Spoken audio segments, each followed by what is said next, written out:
Engels.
Your Excellencies, distinguished guests, ladies and gentlemen, we are very pleased to welcome you today for the very first Nuclear Energy Summit. This is the highest level meeting to date, exclusively focused on the topic of nuclear energy. And this summit is a testament to the open and innovative spirit of Brussels, and the atomium is a symbol of that. Today will feature national statements by each of the delegations present, a host press conference, and a sequence of panel discussions to debate the place of nuclear power in our road to net zero. Allow me to give the floor to one of today's hosts, the Belgian Prime Minister, for his opening remarks. Please welcome Mr. Alexander de Croo.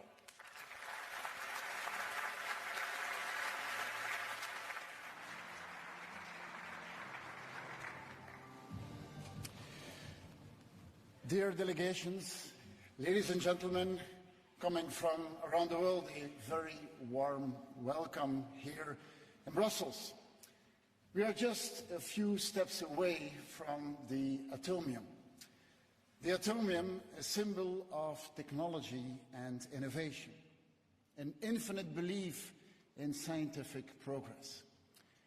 When the atomium was erected in 1958, it was very different from your everyday monument. It echoed the optimism about the atomic age, with gleaming spheres evoking scientific wonder. Reflecting human ingenuity, the atomium inspired generations to come. This is the very reason why we meet today. Reaching net zero by 2050 will require the same human ingenuity. And nuclear energy will be part of achieving that ambitious goal. For Belgium, today's gathering is about accelerating our collective path to climate neutrality. Every day, in every corner of the globe, the consequences of climate change are becoming increasingly visible. We cannot waste any time when it comes to fighting global warming. The challenge we face is enormous. It will require vast, safe, and reliable amounts of carbon-neutral energy. It will require a perspective for sustainable growth. It will require us to have our citizens and industries on board. It will require nuclear energy as part of the mix. Energy abundance is the way forward. Our energy future depends on pursuing an and story, not and or. And that is exactly what Belgium has done over recent years, by investing massively in offshore renewable energy. Our coastline is very limited, but we are quadrupling our offshore wind power production in the North Sea. By 2030, our production will cover the electricity consumption of 5 million households, almost all of our population. We are erecting the world's first energy island in our waters, with interconnectors that will connect wind farms from all over Northern Europe. But Belgium has also decided to extend the operations of its youngest power plants for a further 10 years. And we are investing 100 million in SMR research. Our approach must be comprehensive, embracing different energy sources, navigating the complexities of energy security in the 21st century.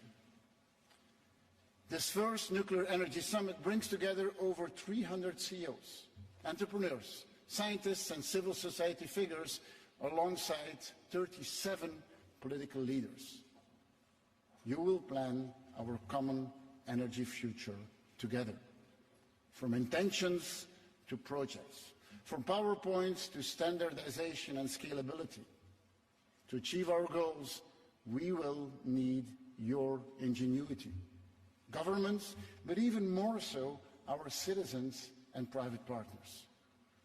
We will only succeed when innovation is brought to the market in a cost-effective manner.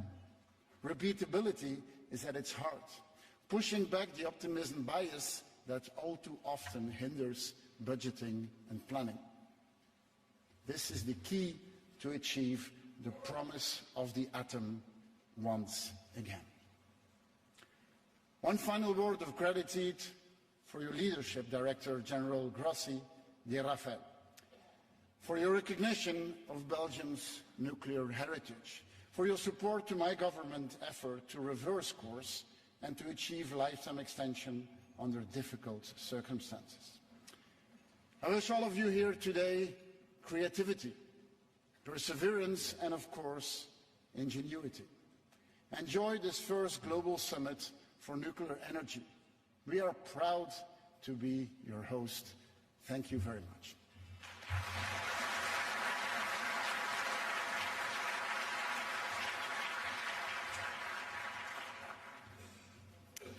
Thank you very much, Prime Minister Croo.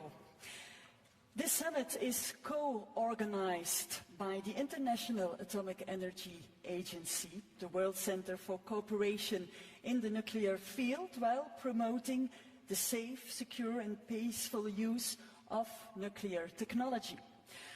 I would therefore like to give the floor to the Director General of the International Atomic Energy Agency for his opening remarks, Dr. Rafael Mariano Grossi.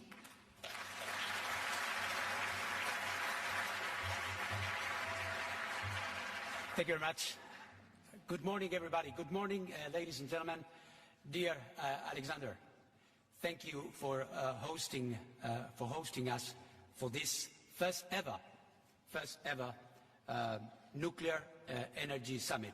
It is interesting to note that it took 70 years of commercial exploitation of nuclear energy to have the first meeting at your level, at our level, at the level of world leaders. And it's logical that it happens now.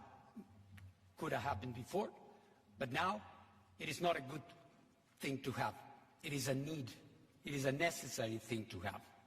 There is a convergence of factors that we all know and you as leaders are dealing with every day.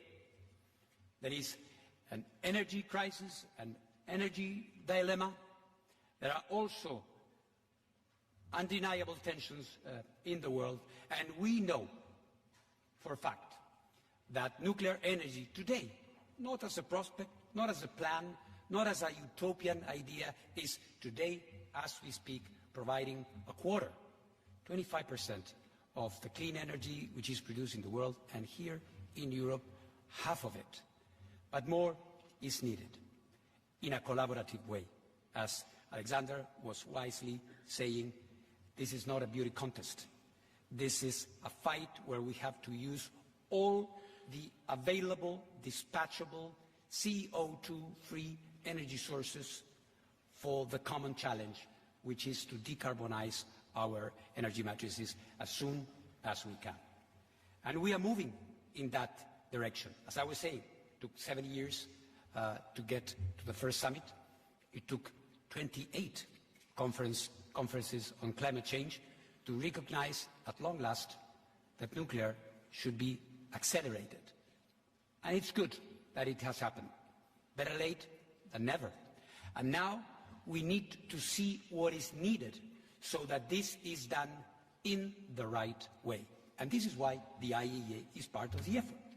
This is why we are here. Because we were created in the 1950s, more or less at the time the beautiful atomium was being built. In fact, the atomium was 58.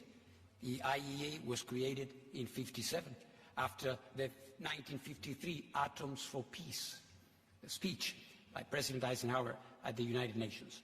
Atoms for Peace is what we need. And Atoms for Peace is all about the challenge that we have in front of us. The important thing is that this, in a world that is, of course, confronted with all these tensions and differences, this, as you can see here, this is a global effort. It's not Europe, it's Africa, it's Asia, it's Latin America, is North America, is the world that needs this to get its act together and to do it in a better way.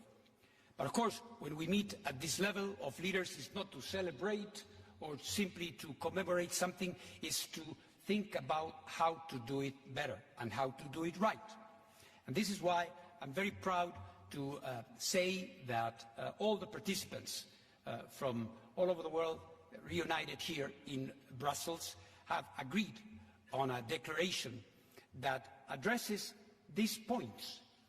This declaration addresses all these points, but also focuses on what we still need to do in order to facilitate, to make possible that this promise, that this factor, that the nuclear factor is there in the right way. And what we have in mind here, of course, is aspects that are very, very concrete, very tangible, like the financing, for example. And we know that still we do have, or we do not have, rather, a level playing field when it comes to integrating nuclear. We still have an international financial institutions and architecture that in some cases, even today, forbids financing of nuclear projects. But we have moved beyond that. A page has been turned, and we have to make sure that we are well aligned to do what we need to do. This is why we are so happy to be here. This is why the first ever nuclear energy summit is marking a way forward. And the IEA is going, of course, to be playing its role, to make sure that whenever that happens, whenever nuclear energy is used, whenever we are benefiting from that, this is going to be done in a safe, secure, and in a non-proliferation way. So thank you again, Alexander, for having so graciously hosted this important historic meeting. We are there. We are going to be working together. This is a decision. Nuclear energy will be part of the solution, and we are very happy to be doing it with you. Thank you very much.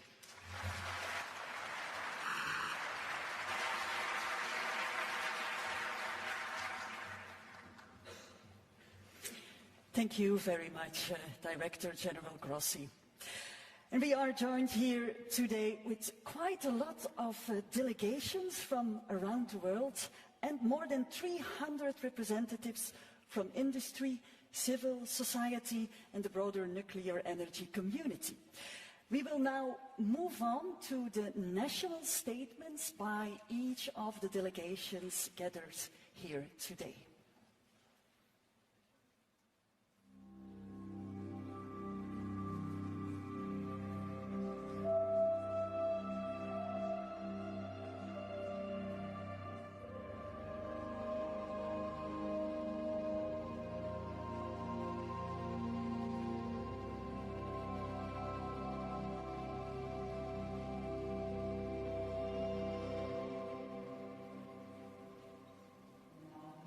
Welcome the President of the European Council, His Excellency Charles Michel.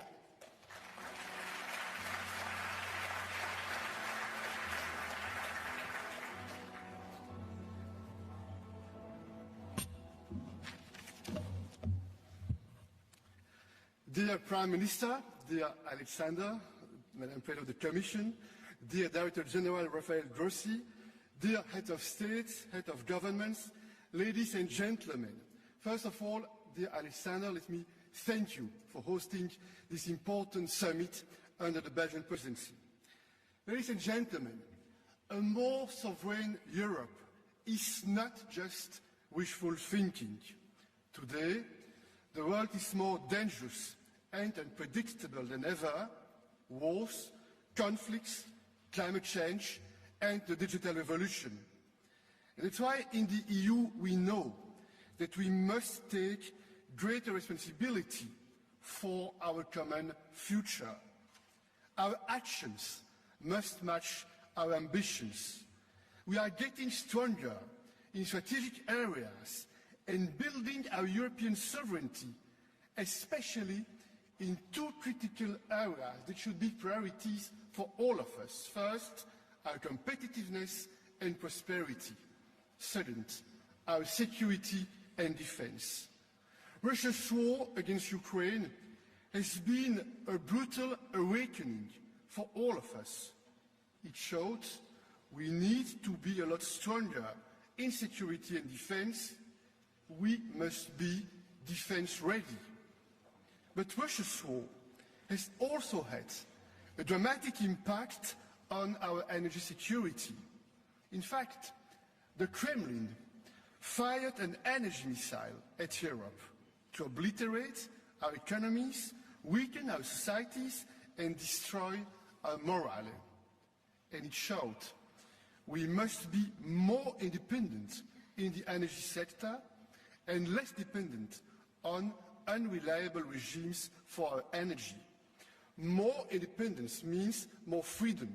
Freedom to act boldly, to defend our interests and to promote our fundamental values. And that's why we must build a genuine energy union as a pillar of our EU sovereignty, because this would allow Europeans to act collectively and give us more energy security and more control of our future. Nuclear energy has a role to play in our European sovereignty. Ladies and gentlemen, dear friends, nuclear energy accounts for about 10% of electricity generation globally. And in the EU, each member state decides on its own energy mix, including whether to include nuclear power or not. Nuclear can help ensure grid stability when fossil fuel power stations are phased out. Nuclear helps give our union more energy security. Nuclear energy can also help us fight climate change by reducing our greenhouse gas emissions.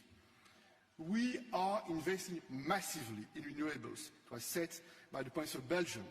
But we need to do more, we must innovate more, small modular reactors, foster new technologies such as hydrogen. They could be decisive in decarbonizing our building sector, for instance, and promising advances in fusion and fission technologies could be a game changer for the future of nuclear energy. Ladies and gentlemen, dear friends, we also need to strengthen nuclear security around the world. And the IAEA plays a crucial role helping countries apply international safety standards to strengthen nuclear power plant safety. Dear Director General, dear friend Rafael Grossi, the EU fully supports you, your work. The agency is playing a fundamental role in ensuring nuclear energy is used for safe, secure and peaceful purposes. Ladies and gentlemen, the green and energy transition is a challenge for every country across the globe, and nuclear has a role in supporting these transitions that affect every human being, no matter where they live on this planet. Today, again, Europe is being severely challenged. European sovereignty is, I am convinced, our best answer to this challenge, our path to making the EU stronger, more independent and more influential. We will deliver on this vision. I thank you.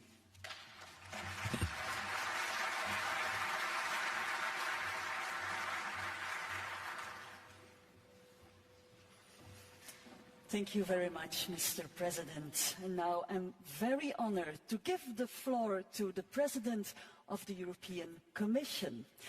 May I ask you a warm welcome to Her Excellency, Ursula von der Leyen.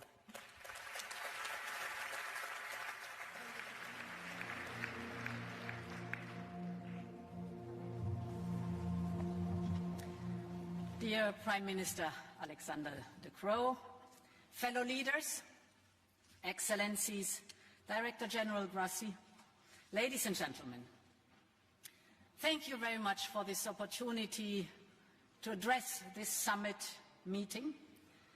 As everyone is aware, there are different views across the European Union on nuclear power.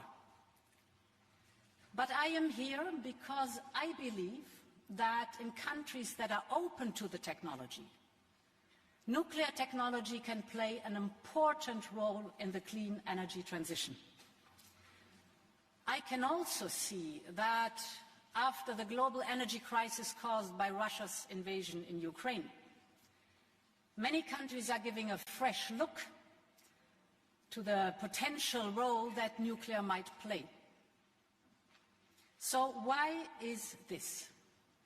First of all, of course, to reach our climate goals. Let us not forget that nuclear power worldwide is the second largest source of low-emission electricity after hydropower. Second, of course, to safeguard our energy security. Countries look to reduce their dependence on imported fossil fuels. And the third reason is to ensure our competitiveness. Nuclear power can provide a reliable anchor for electricity prices. Now, this renewed interest comes at a pivotal moment. Most pathways to net zero keep a place open for nuclear power. And if I look at the International Energy Agency's 2050 scenario, for example, nuclear power, nuclear capacity has more than had to double till 2050, while renewables, of course, take the most of the work of decarbonizing global electricity supply. And yes, also our European Commission projections show that renewable energy sources in the majority are complemented by nuclear energy and will be the backbone of the EU power production by 2050. However, this future for nuclear technology is hardly assured.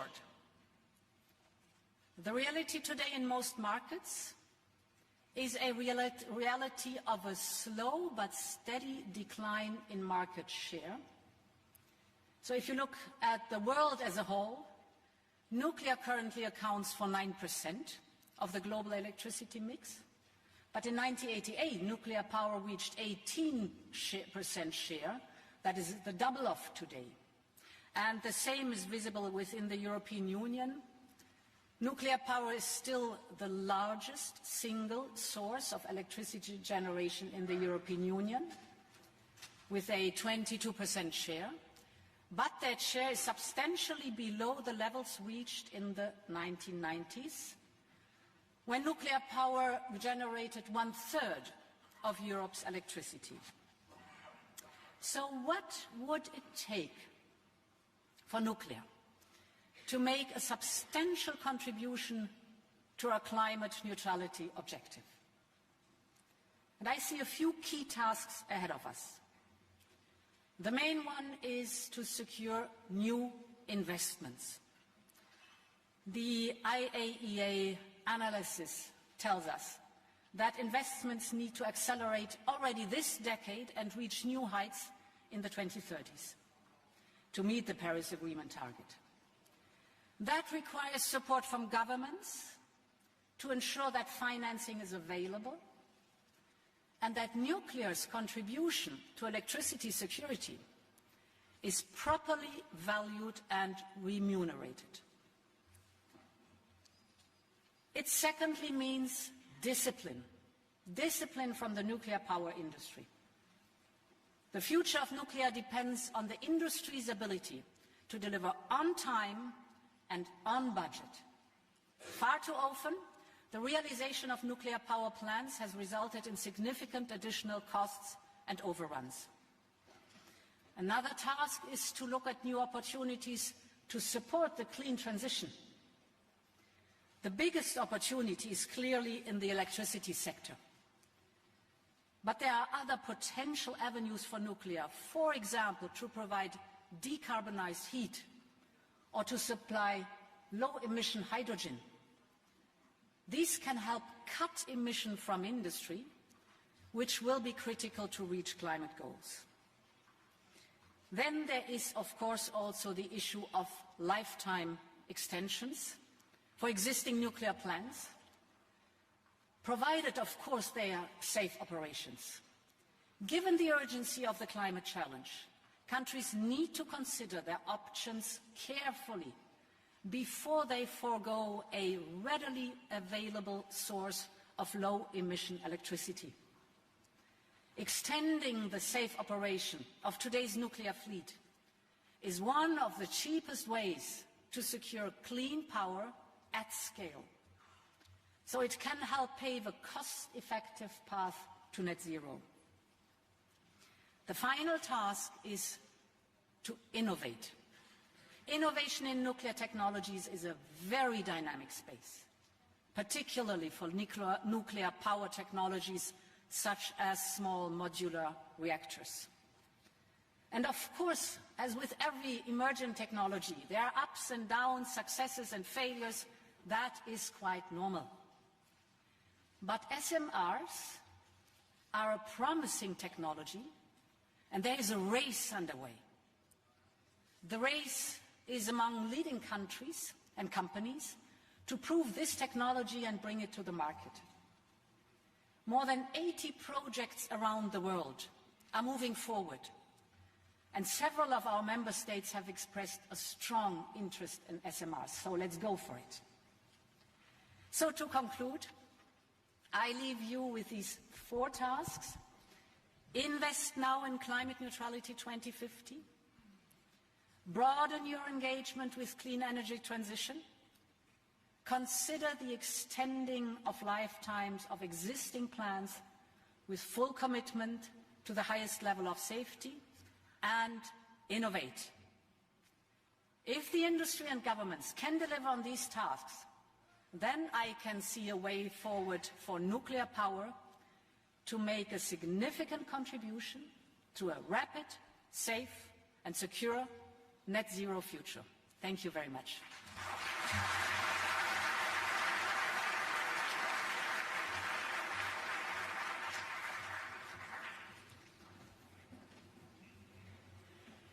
Thank you very much, Madam President von der Leyen. And now, please welcome the President of Romania, His Excellency Klaus Werner Iohannis.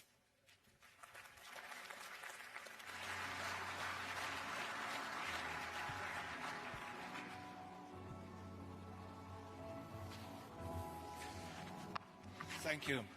Prime Minister Croo, Director General Grossi, Heads of State and Government, Excellencies, ladies and gentlemen, allow me to start by thanking our hosts, Prime Minister Croo and Director General Grossi, for organizing a summit stressing the urgency of climate action and the importance of nuclear energy in the global energy transition.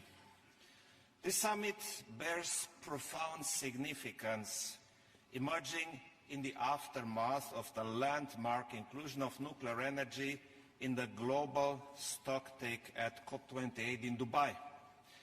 Climate change is a global challenge that requires coordinated action and ambitious measures. The International Atomic Energy Agency is crucial in facilitating cooperation towards increasing our social and economic development. Romania's cooperation with the agency will continue as we embark towards a more sustainable and energy-secure future. Ladies and gentlemen, Romania is determined to develop its nuclear energy program through enhancing large-scale production capacity and deploying the innovative small modular reactor technology by working with the United States and other key partners. Moreover, we aim to become a regional leader in nuclear energy operations and deployment, in training specialized workforce and the supply chain hub for nuclear energy production. In developing the National Nuclear Energy Program, we are committed to safety for the public and the environment, secure operation of our facilities, and full compliance with our non-proliferation requirements. Excellencies, I expect today's summit to strengthen the commitment to the expansion of nuclear power in the European Union and global energy mix. This commitment is essential for unlocking timely investments, for consolidating supply chains, and for training the next generation of nuclear energy specialists. I welcome recent steps taken in this regard by the European Commission, such as the European Industrial Alliance on small modular reactors. We need to make sure that our nuclear energy ambitions benefit from suitable financial support, considering also the role of nuclear power in accelerating decarbonization. Combining public and private funding is crucial in creating a business model for accelerated nuclear deployment, easily replicable. We need to expand our investments in research, demonstration projects and development of nuclear materials and technologies. In conclusion, allow me to call for unified action that leverages the massive potential of nuclear energy to drive us towards a net zero and energy secure future. I thank you all.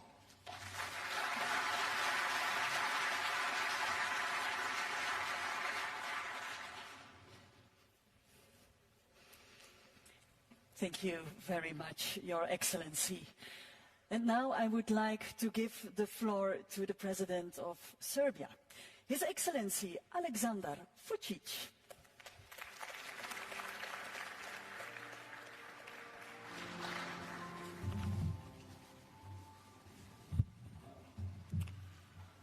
Dear Alexander, thank you for hosting us. Mr. Grossi, dear colleagues, dear friends, I will do my best to be as brief as it is possible. You cannot learn a lot from Serbia on these issues because after the breakup of former Yugoslavia, we haven't had any experiences with nuclear energy. But I believe that this summit is of an utmost importance for the future of my country as well for the future of an entire European continent, and much more important than many meetings, gatherings, forums we attended so far, and which were like bureaucratically organized just to see each other and not to do many things. Why I believe this is very important? Because we are all ready to discuss big plans, big things in the future and for the future, but we don't know how to implement it. Number one,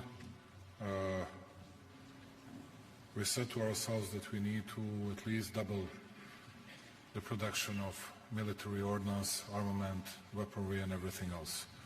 Then we need to boost our growth rates, which are, speaking about European continent, so small that I don't know how we can provide not only a bigger growth rates, but this type of production and participation in or getting more SMRs or use of nuclear energy in the future. We have three problems. Number one is that we, at least in my country, we have know-how. We don't have know-how about use of nuclear energy, and we don't know exactly where to get it. Number two is how we're going to finance all these projects, and I can tell you in advance that we are very much interested in getting at least 4 SMRs that can replace 1,200 megawatts. We don't know how to do it, how to finance it, because it costs around 7.5 up to 8 billion euros. Anyway, we'll be ready to participate significantly, but we need to get some sort of support from the other side, from the leading states, leading countries of European Union. And number three, it means that we'll always need to get a change of mindsets of our people, which is not easy, but we are ready to do it, which means that we'll not only adjust, but we'll have to change an overall legislative framework, and we'll do it. And at the end, if we're going to have a continuation of terrible security situation, which means different type of wars in the world, my question would be, who's going to finance it? How are we going to finance it? How are we going to secure bigger growth rates? How are we going to produce more military equipment than we used to? Or is it just another fairy tale? Anyway, I believe this is very useful. I really believe in this and would like to get a lot of help, particularly know-how for my country, and will ask our hosts and all the others to be as much supportive as it is possible. And Mr. Grossi, please come to Belgrade as soon as possible. You're always very welcome, and thank you for listening to me. I'm sorry that it took a lot of your time. Thank you very much.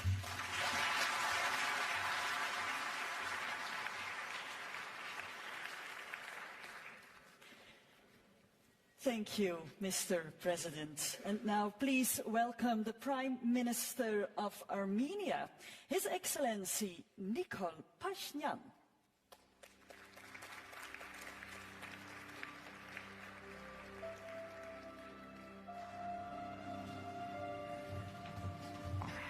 Thank you very much. Prime Minister De Croo, Director General Grossi, Excellencies, ladies and gentlemen. I extend my sincere gratitude to Director General Grossi for convening this inaugural Nuclear Energy Summit and to Prime Minister De Croo for generously hosting this important gathering. Armenia, as a state relying on nuclear power generation, stands firmly behind the consensus that nuclear energy is indispensable in our fight against climate change and recognizes the inalienable right of NPT state parties to develop it for peaceful purposes without discrimination and political barriers. This is why Armenia was among 22 countries who fully supported the International Atomic Energy Agency statement on nuclear power at the UN Climate Change Conference in Dubai in December 2023. We also proudly align ourselves with the historic decision made at the COP28, which recognized nuclear energy as one of the solutions to climate change alongside other low-carbon energy sources. Nuclear energy stands as a cornerstone in our strategy, ensuring both the energy security of our nation and the mitigation of climate change. We commend Director General Grossi's efforts to elevate nuclear energy to the forefront of high-level discussions on climate change mitigation. For Armenia, nuclear energy plays an essential role and helps to achieve our national determined contributions under the Paris Agreement. For decades, the Armenian nuclear power plant has been serving as a critical element of our energy system, ensuring the stability and sustainability of energy production. Presently, about 30% of our country's electricity derives from nuclear energy. Our course of arrival to that point was thorny, met with dramatic period of closure of the nuclear power plant. Today, we can proudly state that among other crucial things, it also symbolizes and strengthens our sovereignty. Armenia actively collaborates with the International Atomic Energy Agency, adopting a proactive stance to ensure nuclear safety and security while fulfilling all its obligations. We regularly host review and peer review missions, reports of which clearly indicate that Armenia is operating the power plant in line with IAEA safety standards. The absence of any nuclear or radiation safety incidents throughout the history of our plant's operations speaks volumes about our unwavering dedication to this cause. This achievement is a testament to Armenia's political will and expertise. We also acknowledge with gratitude the indispensable technical assistance, knowledge and guidance from the IAEA and partner countries, which have been critical in guaranteeing the safe, secure and reliable operation of our nuclear power plant. With such experience and set priorities, Armenia, alongside many countries present here, has decided to extend the lifetime of its nuclear power plant from 2026 until 2036. In December 23, the government of Republic of Armenia approved the implementation project for the extension of the operational lifespan of the Armenian nuclear power plant. We are committed to implementing timely and adequate measures related to aging management and appropriate safety improvements in cooperation with partner states and under the guidance of the agency. This extension will lay a solid foundation for the smooth transition to a new power unit upon the end of the Armenian nuclear power plant's extended operational period, which is our ultimate objective. In this regard, Armenia is committed to fostering close collaboration with and leveraging the expertise of both IAEA and partner countries to identify the optimal solution for replacing the current unit. Our transparent and open policy for the safe and peaceful use of atomic energy will continue to guide our efforts as we explore advanced nuclear technologies to further enhance safety, efficiency, and environmental credentials in our nuclear energy sector. Today, we renew our collective commitment to unleashing the full potential of nuclear power and fostering conducive conditions for its development. Regrettably, ongoing conflict worldwide not only jeopardize the safety and security of nuclear facilities, but also hinder the advancement of peaceful nuclear initiatives. Armenia calls upon all international partners to seize the historic opportunity of the current summit and with the joint efforts advance the commitments and goals set out in the summit declaration to pave the way towards a cleaner, safer and more sustainable future for the generations to come. Thank you for your attention.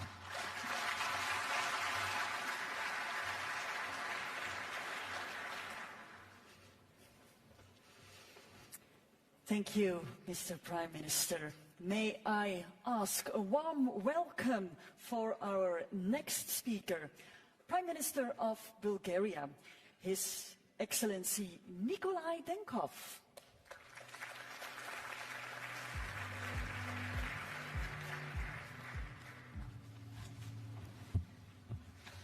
Dear Mr. Chairperson, dear Alexander, dear Excellencies and distinguished guests. First, I would like to thank the International Atomic Energy Agency and to Belgium for hosting this inaugural Nuclear Energy Summit. Nuclear power plays an important role in ensuring national, regional and global energy security. It's a key element in achieving the European Union's targets for reducing greenhouse gas emissions and advancing climate-neutral economy. These are also among the main priorities of my own country, Bulgaria. Safety and security of the nuclear facilities are a major factor for the development of nuclear energy. Russia's unprovoked and unjustified war against Ukraine poses the gravest threat that we have today to the safety and security of our nations. Russia's illegal seizure of Zaporizhzhia nuclear power plant has led to unprecedented nuclear safety and security breaches that threaten Ukraine and the wider European region. That's why we commend the professional and indispensable work of the international energy experts to prevent a nuclear accident in Ukraine. We urge Russia to return full control to the Ukrainian authorities and to immediately withdraw its troops from the territory of Ukraine within its internationally recognized borders. Bulgaria has a proven 50 years of experience in the safe and secure operation of nuclear power plant, as well as unique experience in the decommissioning of nuclear units.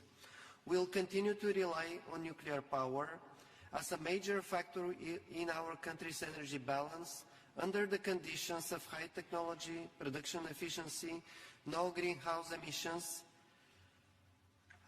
competitive prices and a high level of nuclear safety, security and radiation protection.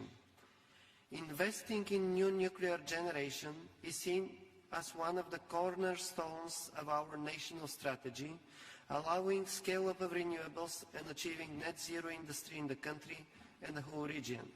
Investing in new generation means also investing in research and innovation, which will accelerate our global knowledge and skills.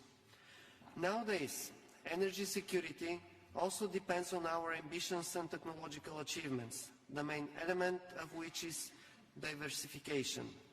Over-dependence on a limited range of sources exposes us to supply disruptions and price volatility. To achieve, Bulgaria has taken important steps toward nuclear fuel diversification by securing independent and competitive suppliers from several different countries. Further, intensified exchange and collaboration need to be fostered on the whole nuclear value chain, underlying the importance of investment in education, training, safety regulations, and public awareness and involvement of stakeholders.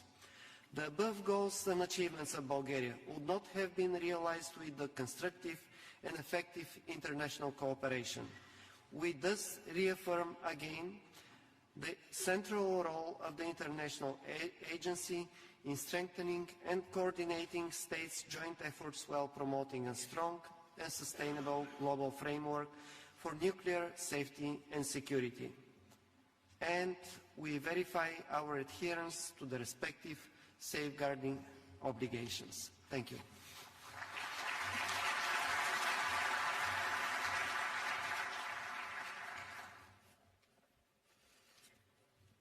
Thank you, Your Excellency. And now please welcome Xi Jinping's Special Representative and Vice Prime Minister of China, His Excellency Zhang Kuntin.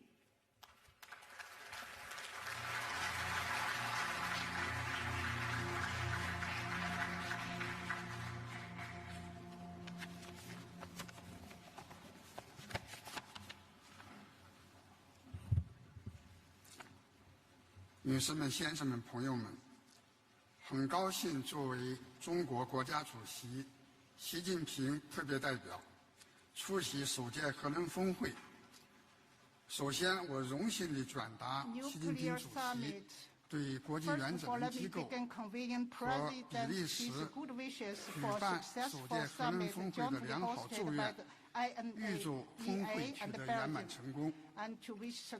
核能在应对气候变化、保障能源安全中具有独特的优势。10年前，习近平主席提出理性、协调、并进的核安全观。2020年，习近平主席郑重宣布，中国将力争2030年前实现碳达峰，2060年前实现碳中和。为了实现这一目标，我们将核电作为构建新型能源体系的重要选项，制定实施了积极、安全、有序发展核电的政策措施。截止到2023年底，中国大陆在运核电机组55台，在建机组36台。去年核电发电44万吉瓦时，相当于节约标煤440,000 gigawatt-hours of electricity, equivalent to saving 130 million tons of standard coal and reducing 350 million tons of CO2 emissions. At the same time, we have actively assisted fellow developing countries in training nuclear professionals and building nuclear energy infrastructure. We have expanded cooperation in the application of nuclear technology in such fields as culture, agriculture, medical care, etc. Through concrete actions and real results, China has made its contributions to the global transition to green and low-carbon energy. Dear colleagues, to address climate change and ensure energy security is a common challenge facing the entire humanity. Guided by the Global Development Initiative, Global Security Initiative, and Global Civilization Initiative proposed by President Xi Jinping, China is ready to work with all parties to better utilize nuclear energy to propel sustainable economic, social, and environmental development of the world. We should strive for technology innovation. We need to strengthen cooperation on basic research in nuclear energy, the R&D demonstration and application of the fourth-generation nuclear energy system, the application of small SMRs, the multi-purpose utilization of nuclear energy, and the nuclear fusion technology, with a view to provide nuclear technology and the solutions that are more advanced. We should safeguard the nuclear security and security safety. We need to double down efforts on nuclear safety, security, and non-proliferation, depending on changes and cooperate on the operation and the regulation of nuclear power plants and the management of spent fuel and radioactive waste. We should promote inclusiveness. We need to scale up technical support and resource input for developing countries, support them in including nuclear in their energy mix, and let the outcomes of nuclear development benefit more countries. We should uphold openness and ordinance. We need to advance global nuclear energy governance in a more just and equitable direction, strengthen international division of labor and collaboration in the nuclear industry, enhance the resilience and the security of the global nuclear industrial and supply chains, and oppose any politicization of the peaceful use of nuclear energy. Colleagues, the IAEA is a global center of nuclear cooperation with a mission to promote atoms for peace and development. This year marks the 40th anniversary of China's accession to the IAEA.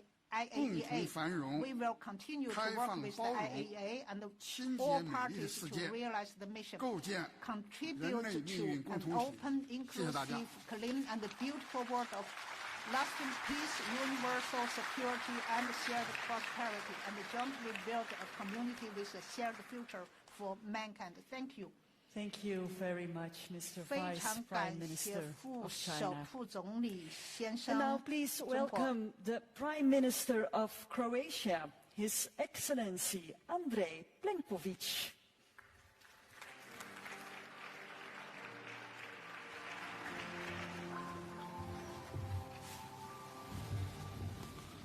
Thank you very much, dear Alexander.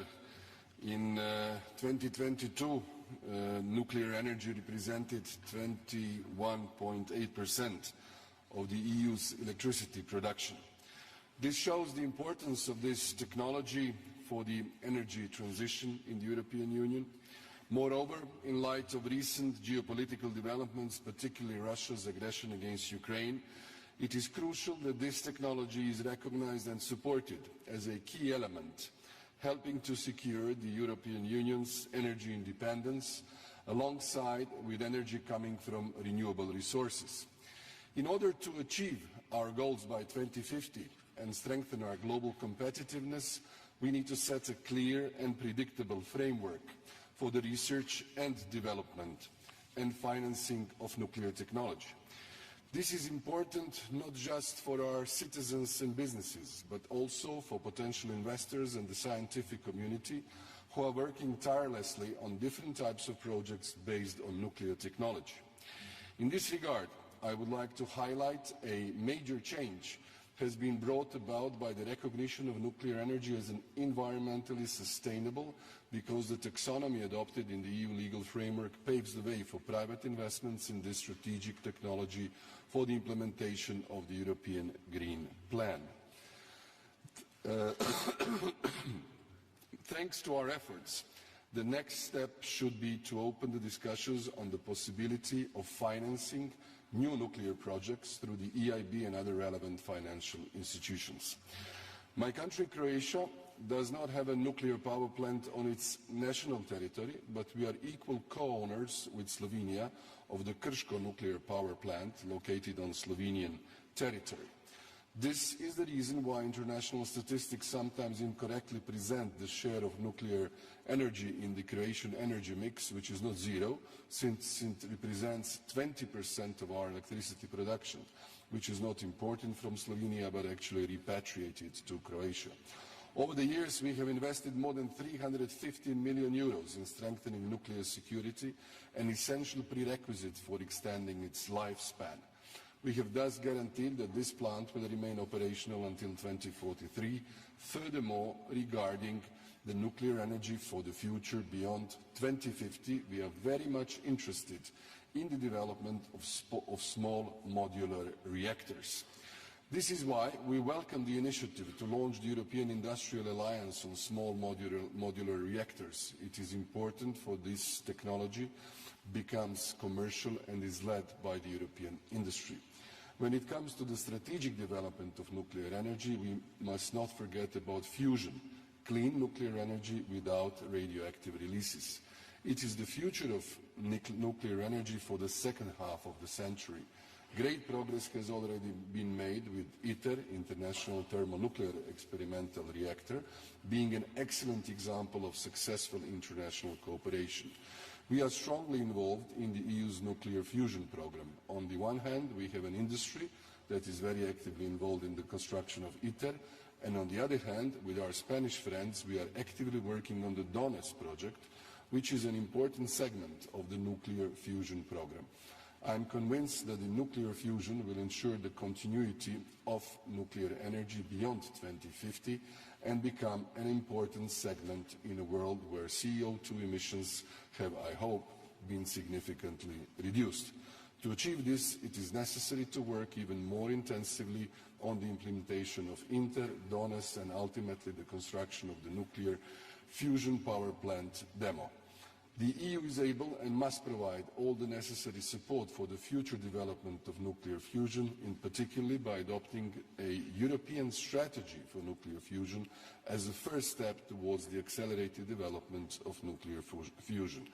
This will create synergies and ensure that the EU becomes an important link in the future global nuclear fusion industry. If all member states decide to work together, the European Union will be able to mobilize the scientific, technical and financial capital necessary to tackle the biggest challenges in the nuclear sector and pave the way for clean nuclear power whose resources are virtually unlimited without radioactive waste. Thank you very much.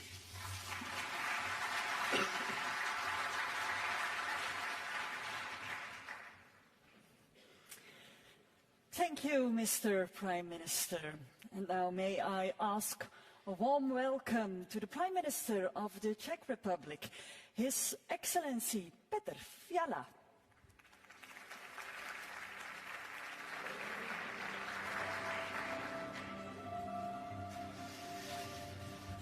Dear Prime Minister, dear Alexander, dear Director General Grossi, Excellencies, ladies and gentlemen, thank you for today's summit.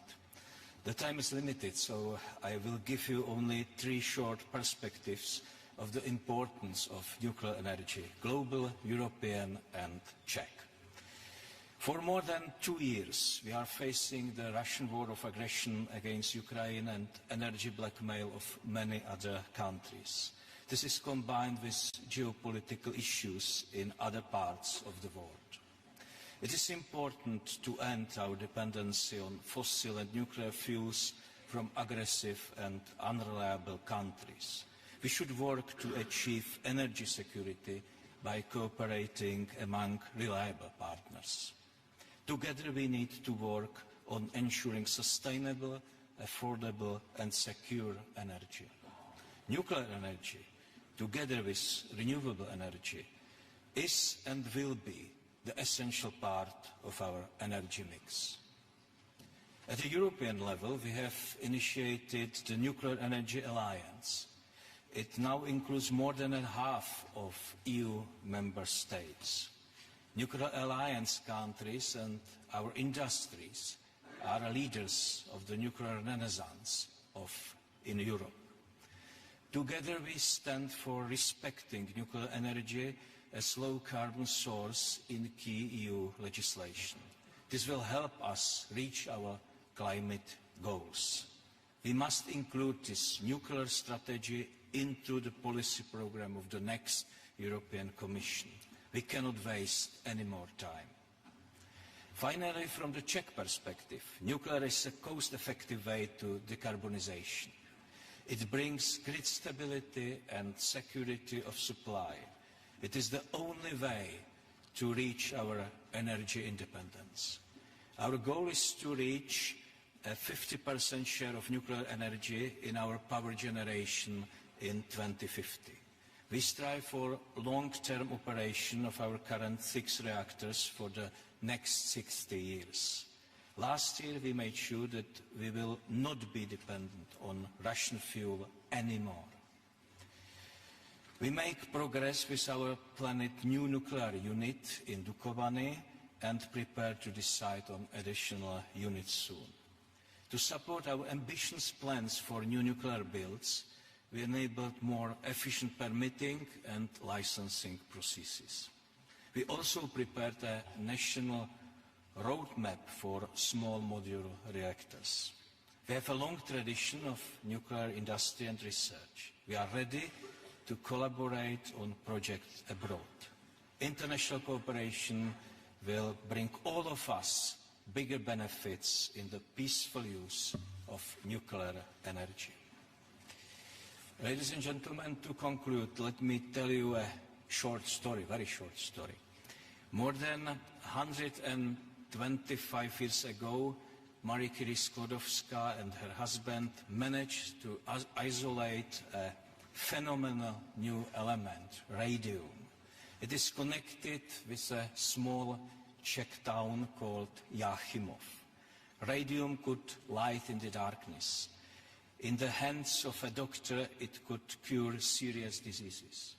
Today, the Czech spa town Jáchymov is known as a cradle of the atomic age. Dear friends, nuclear technology can significantly improve our lives in many areas, from public health to sustainable energy. The momentum for nuclear energy is now. Let's not miss it. Thank you.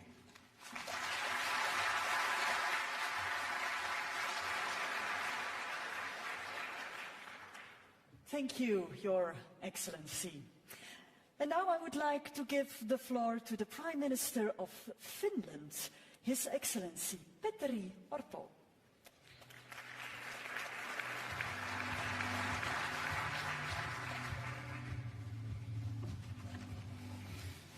Prime Minister Croo, Director General Grossi, President Macron, dear colleagues, this summit is a great opportunity to discuss nuclear energy both in European and in global context. Nuclear energy is a key in building clean, secure and affordable energy system. For Finland, nuclear energy is a very important part of our sustainable energy system, and we need to work together in order to find right solutions in Europe and globally. For the European leaders, including many of us here today, setting EU 2040 climate target is one of the key priorities for the coming years. Globally, we need to strengthen our actions to meet objectives of Paris Agreement. Nuclear energy together with renewables is an answer to decarbonize our energy system and industry. We have to be ready to promote and defend a technologically neutral approach. In our view, technological neutrality should be the guiding principle in all measures when implementing the 2030 target. Finland highlights the predictable EU policy lays the ground for energy investments and innovations. Director General Grossi, let me start by expressing my full support your work. I commend you and the Secretariat for professional, objective and impartial work. There are so many ways how the IAEA can support civil nuclear energy, in particular in the topical area of small modular reactors. One of the great examples, the nuclear harmonization and standardization initiative. This is an approach that the Finnish government strongly supports. Ladies and gentlemen, Finland has strongly condemned Russia's illegal invasion of Ukraine from the beginning. The war of aggression is a serious threat to the safety of nuclear installations, and I want to express Finland's strong support to the IAEA's work concerning the nuclear safety, security and safeguards in Ukraine. Dear colleagues, we have over 45 years tradition in successful and safe use of nuclear power.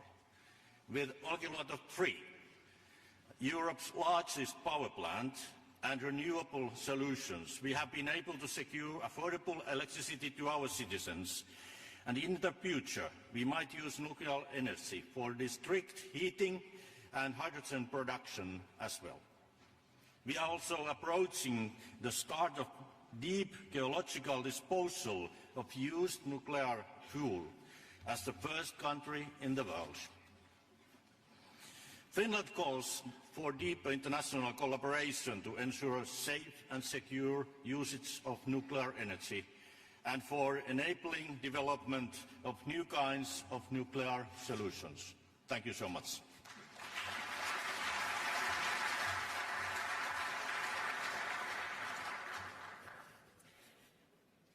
Thank you very much, Mr. Prime Minister Orpo. And now please welcome the Prime Minister of Hungary, His Excellency Viktor Orbán.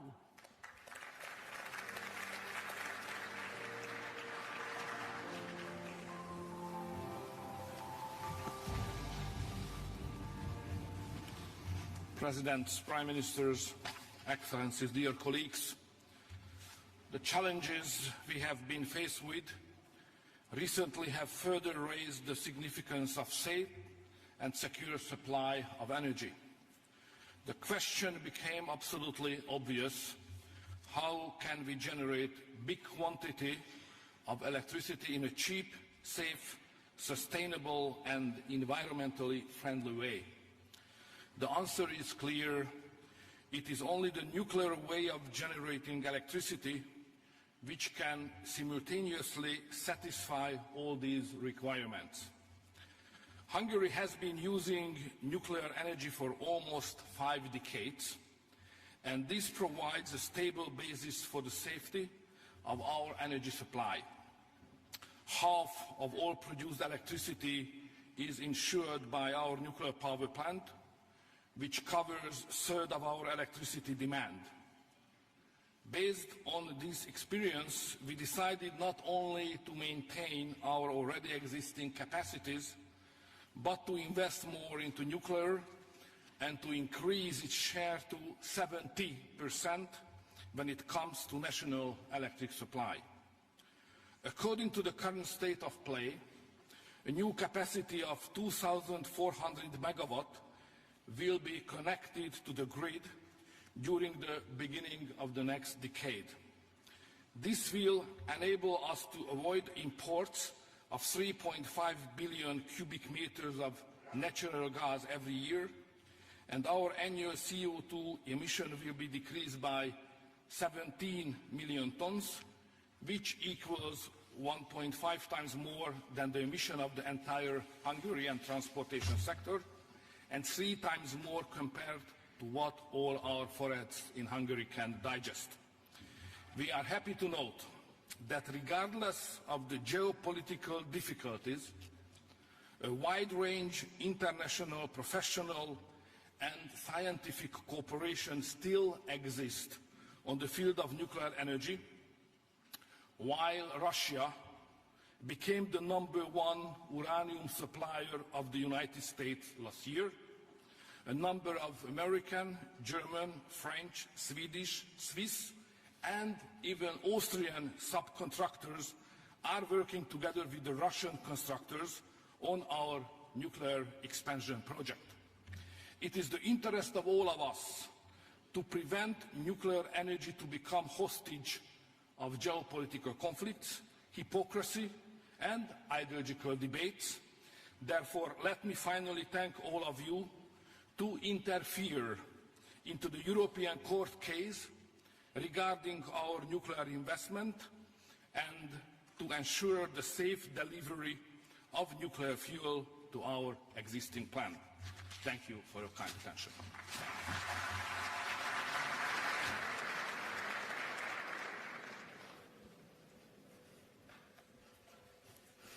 Thank you, Your Excellency.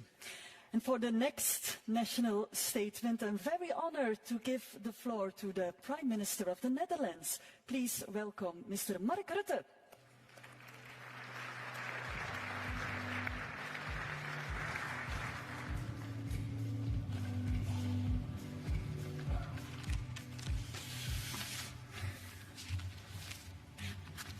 Ladies and gentlemen, dear colleagues, Alexander, thank you for hosting this important event. I think our presence here this is the first ever nuclear energy summit. It illustrates, I believe, a widespread recognition of the crucial role that nuclear power can play in and combating climate change and providing energy security. For a long time, many of us had reservations. A key reason being the 1986 Chernobyl disaster, which people of my generation still remember vividly. But times have changed. Safety technology has evolved. And, of course, our views on the urgency of a fossil-free future have changed dramatically in recent decades. I believe there can be no doubt now that the war in Ukraine and its impact on the energy sector has acted as an accelerator. Never before has the vulnerability of our energy system been felt so directly. Never before has the need for a reliable and affordable fossil-free energy supply been so clear. And never before has it been so obvious that the energy transition cannot rest on solar and wind power alone. It is true that for the transition to succeed, we need every carbon-free energy source we can get. But we also need a source that's available come rain or shine. And that is nuclear energy. At COP28 we reached collectively a new milestone. In Dubai, more than 20 countries signed a declaration to triple nuclear energy capacity by 2050. The Netherlands is one of the signatories. Because we realize that we can't reach net zero anytime soon without investing heavily in nuclear energy. So that's exactly what we are doing. We are investing in the existing nuclear power plant in Ursula in order to keep it open longer. The mayor of that town will address this summit later today. And we are now preparing to build 2 new large-scale facilities in the years ahead. Yes, of course, we need to keep innovating to make nuclear energy ever safer and also more efficient. That goes without saying. And with that in mind, today I want to applaud the efforts of you, Mr. Grossi, and everyone at the International Atomic Energy Agency. The agency's role as a knowledge provider and also a watchdog. These two roles, it is crucial. Not only for individual countries, but also for the international community. You help foster the kind of global cooperation that we need to move forward. So let's keep working together for a safe and stable energy future that serves both people and planet. Thank you.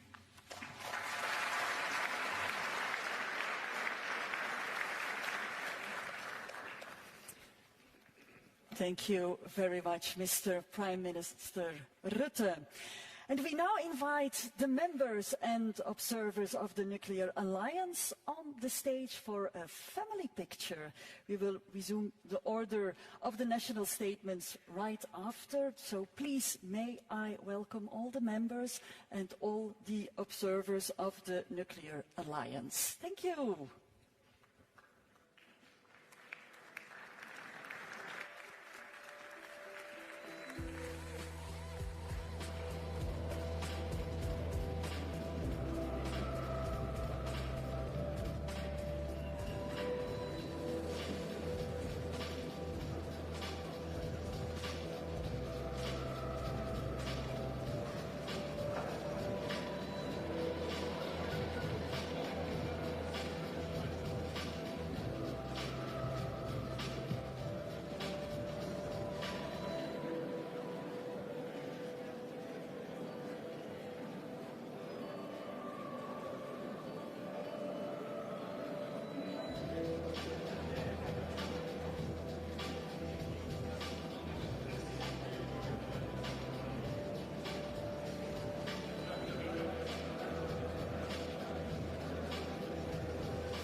Ladies and gentlemen, may I ask you to take your seats again, please, so we can continue. Thank you.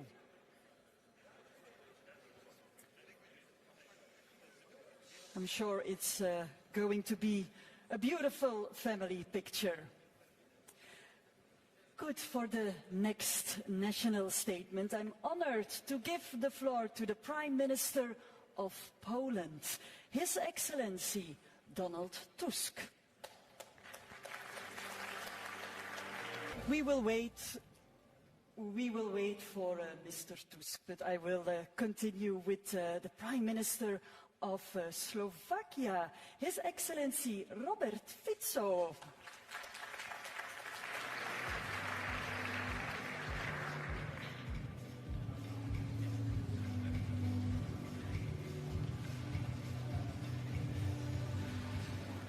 Thank you very much, ladies and gentlemen.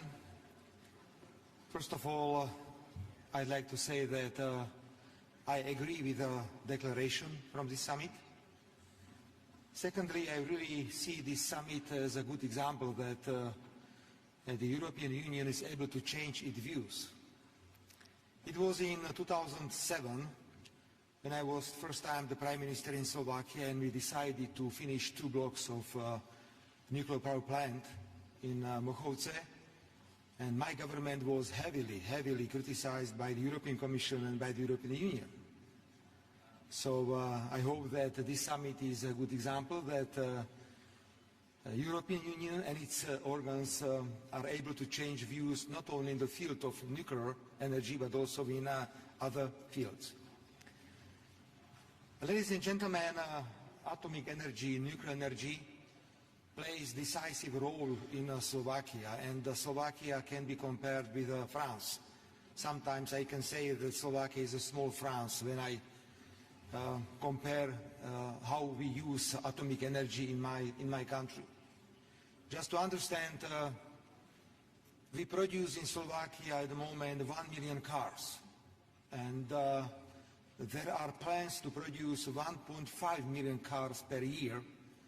So we understand that if we want to face all these challenges connected with electromobility, we have to discuss the question how to guarantee supply of energy.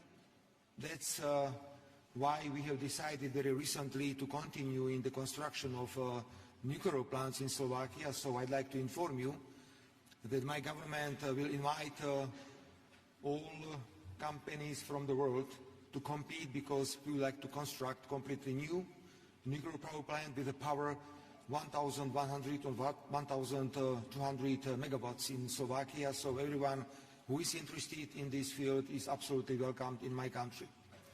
Slovakia is a country that is able to construct power plants, is able to close, at the same time is able to deal with the accidents, because we had one accident in 70s in Slovakia. So please, everyone who is interested in experience in the field of atomic power is welcome to Slovakia. Thank you very much.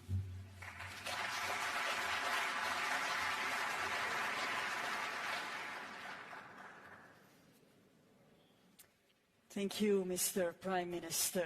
And now may I ask a warm welcome to the Prime Minister of Slovenia, His Excellency Robert Golob.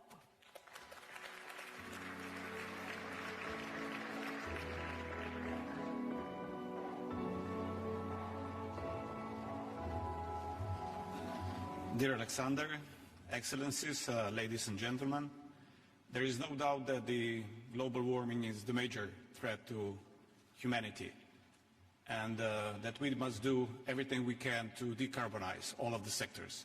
But the energy comes first. In that regard, my country plans to decarbonize the power sector as soon as by 2040.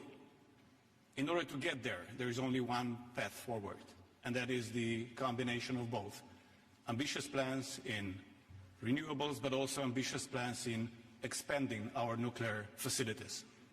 Slovenia has been a nuclear state for 40 years, and the experience that we've had is only positive. Positive when it comes to energy security, positive when it comes to affordable prices for our citizens and industry, and also positive when it comes to our energy outlook. And by trying to answer to some of the challenges posed by the President of the Commission, Ursula von der Leyen, how to get there, how to be able to deliver both on time and on budget. I say that there are 5 areas that we need to address. We as politicians, we shall first set the nuclear safety at the first spot. There should be no trade-offs, no compromises when it comes to nuclear safety. Only by being able to operate the facilities in a totally safe way, we can ensure the public support.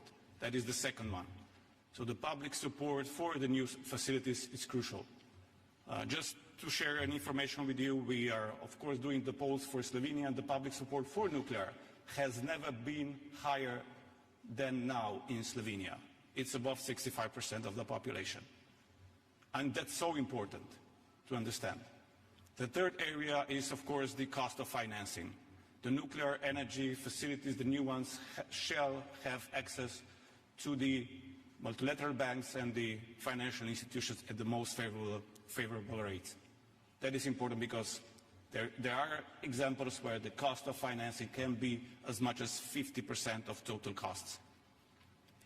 The fourth one is the supply chain, especially in the view of the global instability because of all the wars, crises all around the world.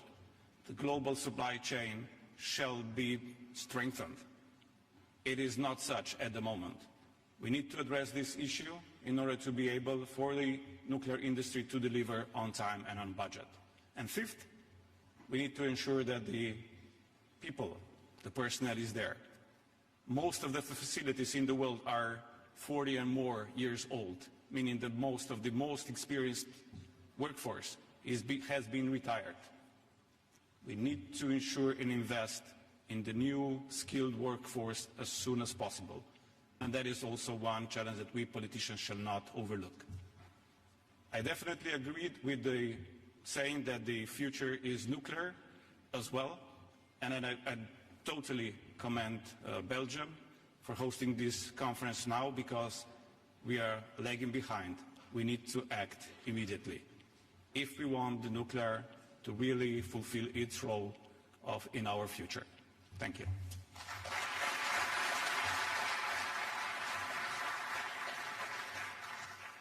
Thank you, Your Excellency. And now please welcome the Prime Minister of Sweden, His Excellency Ulf Kristersson.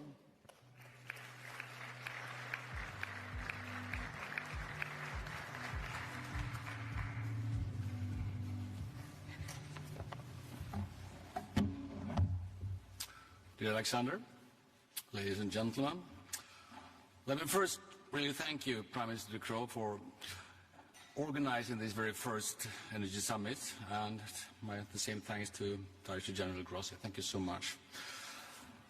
As everybody knows, the world needs more clean electricity, and an important part of that is more nuclear power as well. We need it, obviously, to combat climate change, and we need it to make the world safer in a time of geopolitical upheaval. At COP28, more than 20 countries, Sweden included, launched the Declaration of Triple Nuclear Energy. The declaration recognizes the key role of nuclear energy in achieving global net zero greenhouse gas emissions by 2050 and keeping the 1.5-degree goal within reach. On the topic of COP28, I will also underline Sweden's support of IAEA's landmark statement that net zero needs nuclear power. Sweden already has an almost fossil-free electricity and heating system, thanks to a large share of nuclear power, traditional hydro and other renewables. But to meet our climate targets by 2045, we need to electrify transportation and industry, which could double the electricity demand in only 2 decades. Less than 10 years ago, Sweden was decommissioning nuclear reactors. Those days are over. My government has reversed that policy and is now planning a significant expansion instead. The government has launched several initiatives to enable the rapid expansion of new nuclear power in Sweden, with the goal of at least 2,500 megawatts installed capacity by 2035. At the same time, we maintain a high level of nuclear safety. We are doing so to improve our electricity system, but it will also improve the electricity supply in neighboring countries to Sweden. One of the main barriers to the expansion of new nuclear energy is securing funding. It is therefore necessary for governments to share the financial risks, to strengthen the conditions and provide additional incentives. Other stakeholders, including international financial institutions and multinational development banks, must affirm the place of nuclear power in our fossil-free future. In January, 14 Swedish industrial leaders wrote an op-ed stating that they are ready to assist if they get clear answers from policy makers. That is something all of us must consider going forward, because without energy policies, you have nothing like climate policies. We need to continue strengthening international collaboration to harness the full potential of civil nuclear energy and triple nuclear energy globally, while ensuring the safe, secure and exclusively peaceful use of nuclear technologies. The IAEA plays a vital role in all these aspects. I am looking forward to working closely with you all to achieve our common goals. Thank you so much. Thanks.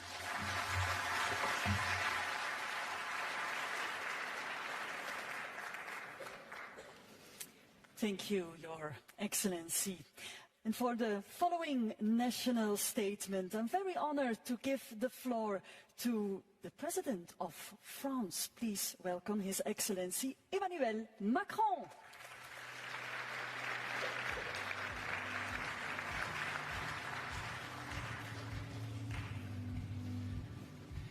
Thank you very much, President, Prime Ministers, dear Alexander, dear Rafael. Thank you. Thank you for this great initiative. And I think this is a very important moment because collectively we embody definitely this alliance of strength and willingness to do much more for climate, economies, and with business leaders, researchers, and so on, to build new solutions. I don't want to repeat what my colleague perfectly expressed, but our challenge is to deliver on climate change and reduce our CO2 emissions, is to improve our sovereignty by securing our energy, and it's to improve our competitiveness in order to create jobs at the same time. And it's true for all the regions of the planet being present here in this room. If you want to reconcile these three objectives, you need the relevant and consistent energy approach. Let me say that we can electrify our mobility, but if the electricity is produced with fossil fuel, it's a stupid move. You can decide to make a big move towards more electrification, but if you are totally dependent on complicated regions, let's say, in order to produce your own electricity, it could be a complicated move. And we experienced this type of vulnerability during the past few years. So how to reduce and produce a relevant low-carbon energy, for me, is based on three key elements. Efficiency, and how not to consume energy, which is definitely the less expensive energy. So innovation and efficiency. Second, renewables, which is a very smart way to produce low-carbon energy, but it's not pilotable, matter of fact. And third, nuclear energy, because it's a low-carbon, pilotable energy and source of electricity. This is why the comprehensive approach, in order to deliver this agenda, is based for me on efficiency, renewables, and nuclear energy. And this is why this alliance is so important, and the commitment taken in COP28 is so relevant. In order to do so, I just want to add a few remarks in the line of my colleague. First, we have to produce much more capacities. In France, we will produce 9 gigawatts, it's already on track, and on top of that, I will announce 14 gigawatts on top of it. All in all, it's around 50 gigawatts for the European countries to be produced in the years and decades to come. But in all the regions of the world being present here, it's a very important source of energy. And from Caucasus to Asia, Latin America, obviously the US, this is a very important way to do it, and de facto to reduce costs. Second, financing. Cost of financing, Robert mentioned it, is a very important part of precisely the competitiveness of this type of project. This is why we have to put the European Investment Bank, but to streamline our regulatory framework, to be neutral from a technological point of view in all the different regions, and to attract a lot of private investments because it's a relevant move. Third, it's very important to secure as well the industry and all the blocks of the value chain. And de facto, energy could be a huge source of jobs creation, a huge source of industrial development, because we will create or recreate in the different countries a lot of this value chain and a lot of jobs in order to produce the nuclear plants, to secure them, and to be in charge of the full-fledged function. It's very important as well to secure this different block of the value chain. Fourth, competences. One of the big issues, and we had this problem during the past decade in France, it's when you have shortage in some competences. This is why, building this alliance and this commitment, we have now to be sure that we have the relevant planning in terms of education, training programs, to be sure that we have all the workers we need in order to produce. 5, waste management. One of the big issues, we discussed that with Alexander, and a big source of sensitiveness in our countries is obviously about the waste management. Let's still innovate. We have solutions. We do it in France and in a lot of countries being used of nuclear energy. But we can create new solutions, more regional solutions, and I speak for the Europeans especially. We can have a European approach in terms of waste management. It's something to be invented. 6, innovation.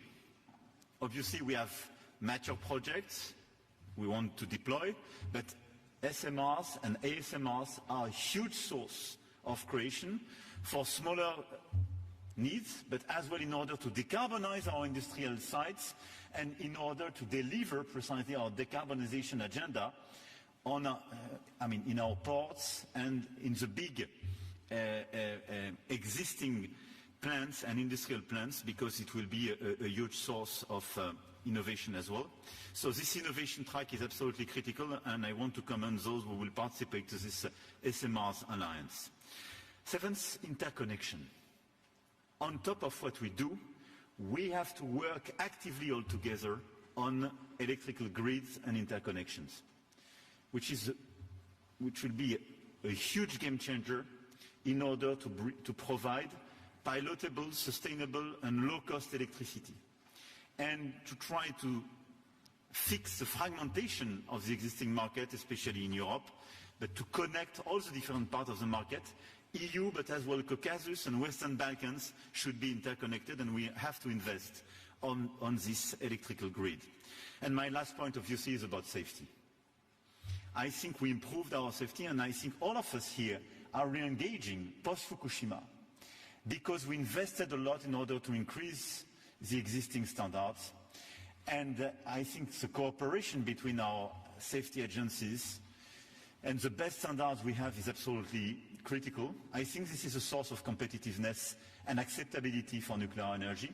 And I want to commend the role as well of the international agency, Cher Rafael, because from Iran to Zaporizhia in Ukraine and all the sensitive issues, having an independent international coordination through your agency is so important. Here were the key elements I wanted to mention on top of the remarks made by the colleagues. But I want to thank you here for your presence. But now let's deliver a very concrete and an action plan with the governments, with the agency, and I want to salute as well the l'Agence Internationale de l'Énergie, cher Fatih, and all the business leaders and the researchers, because we have for decades now a huge agenda of growth, innovation, jobs creation, making us able to deliver our objective for carbon neutrality in 2050. Thank you.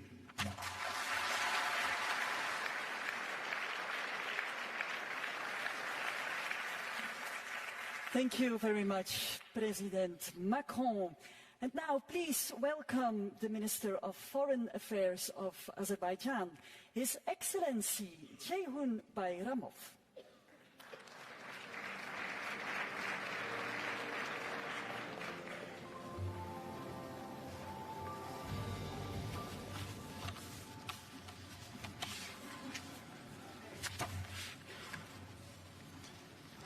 Sir Prime Minister, Director General, Heads of States and Governments, Ministers, ladies and gentlemen, we extend our thanks to Belgium and the International Atomic Energy Agency for the kind invitation. We are gathered here at a crucial time to deliberate on the environmentally conscious pathway of our global energy landscape.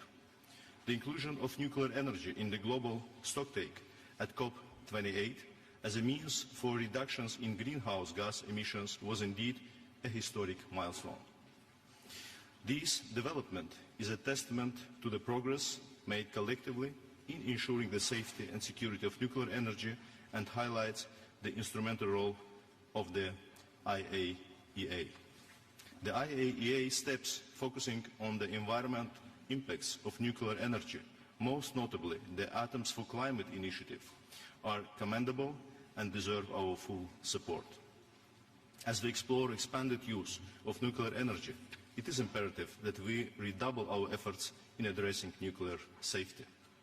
Moreover, facilitating affordable access to nuclear technologies for peaceful purposes should remain a cornerstone of our collective endeavor. We, as the host country for COP29, are committed to spearheading efforts to produce tangible outcomes at this milestone event to be held in Baku later this year. Ensuring the inclusion of facilitated and affordable nuclear energy technologies in the resource deliberations of the COP process is essential. In this context, we look forward to contributions by the IAEA to this process.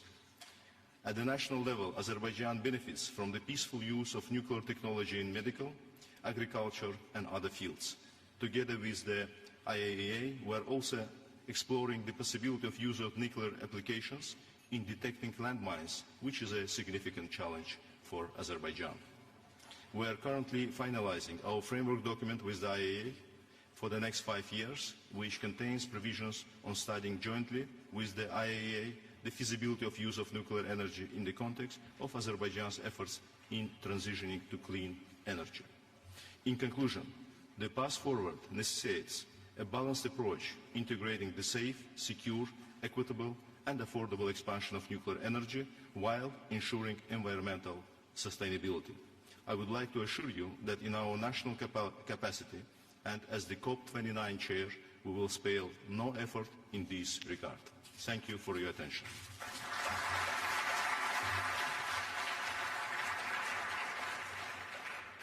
Thank you very much, Your Excellency. And now I would like to give the floor to the Minister of Foreign Affairs of Pakistan, His Excellency Mohammad Ishaq Dar.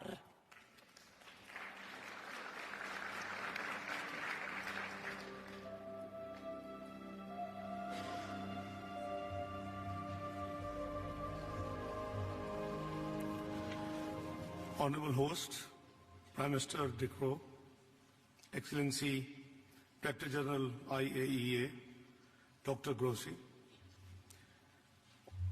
Excellencies Presidents, Prime Ministers, Deputy Prime Ministers, and honorable delegates, ladies and gentlemen, very good afternoon.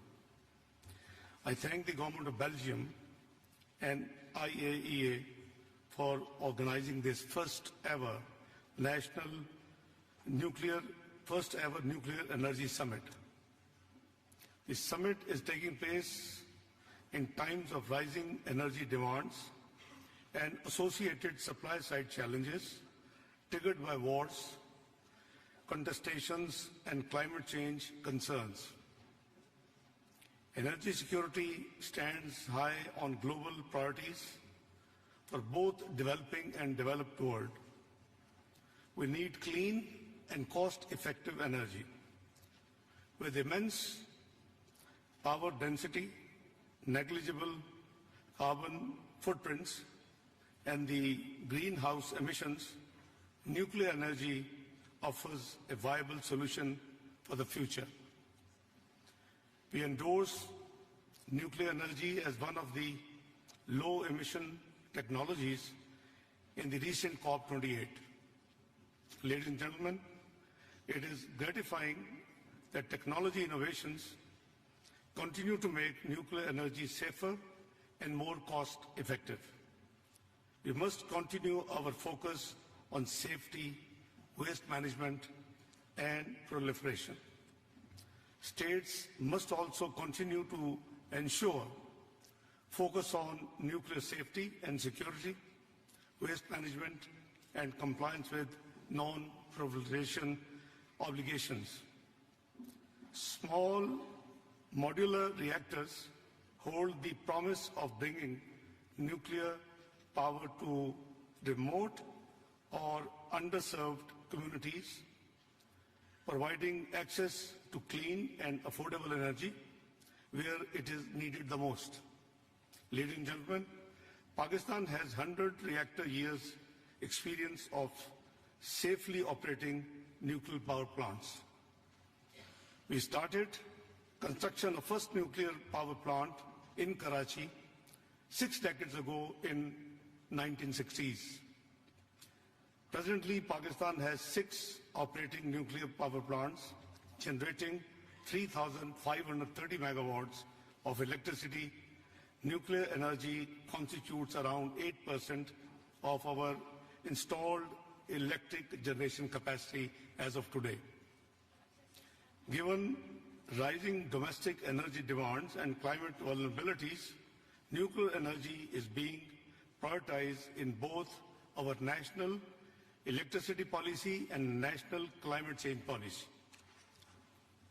The installed nuclear energy capacity in the country has avoided more than 100 million tons of CO2 emissions so far.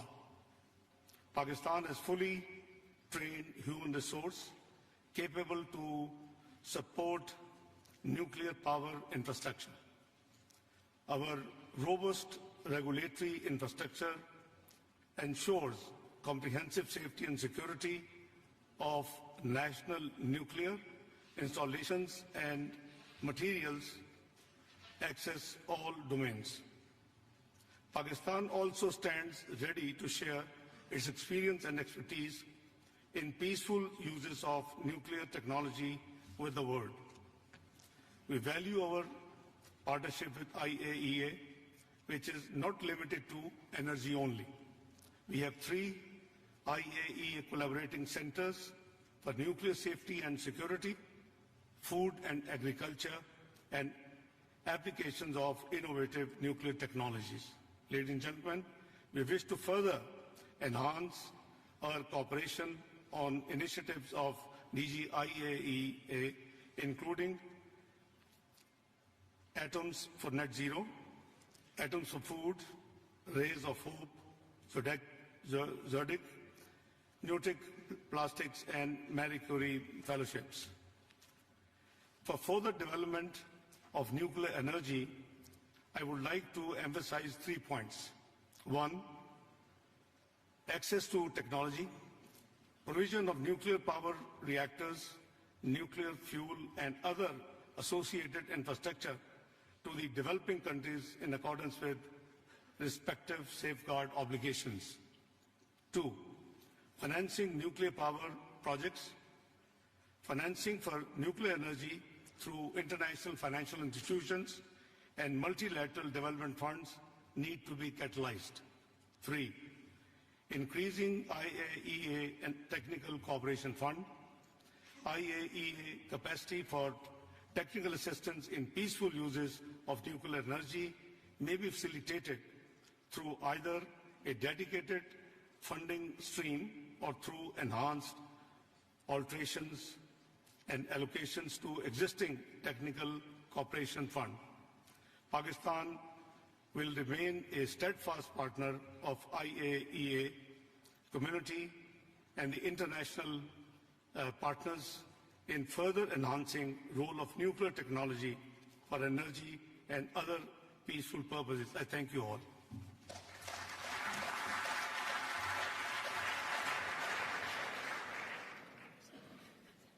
Thank you, Minister Dar. And now please welcome the Minister of Foreign Affairs of Turkey, His Excellency Hakan Fidan.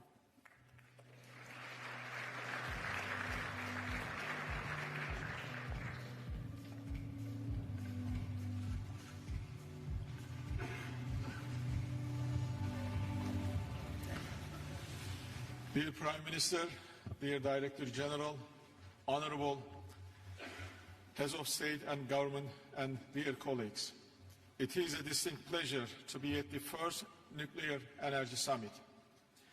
Therefore, we thank Belgium and the IAEA for organizing this timely meeting. The summit constitutes a turning point concerning the future of civil nuclear energy. Here we acknowledge the role of civil nuclear energy in energy security and the fight against climate change. Turkey has already been implementing a solid energy route and source diversification strategy with an ambitious clean energy transition agenda. As a fast-growing industrial economy, we had to introduce new energy supply programs. Therefore, we stepped into the civil nuclear arena. The Akkuyu nuclear power plant is our flagship project. Once fully operational, it will meet 10% of our electricity demand. Our objective is to raise this level by building additional conventional plants as well as small modular reactors. As an embarking country, we have been applying the highest international safety standards in cooperation with the agency. I would also like to highlight the importance of global cooperation for financing of nuclear energy projects. Excellencies, the situation in Zaporizhzhia nuclear power plant is a serious concern for us. Our country and the region had to endure the Chernobyl disaster many years ago. We simply cannot afford another one. Turkey undertakes several initiatives to avert a dreadful episode in Zaporizhzhia. We also support the Director General's efforts in this regard. The use or threat to use of nuclear weapons is not acceptable. Particularly, the rhetoric about nuclear weapons casts shadow on our common pursuit for a secure and energy-wise clean future. The most stressful region in this regard is the Middle East. While the carnage in Gaza goes on, Israeli officials' narrative on nuclear weapons cannot be simply shrugged off as reckless. Turkey, therefore, reiterates its call for denuclearizing the region to avoid a possible nuclear arms race. We appreciate the IAEA's critical role in this evolving landscape of nuclear safety and security. I thank you all.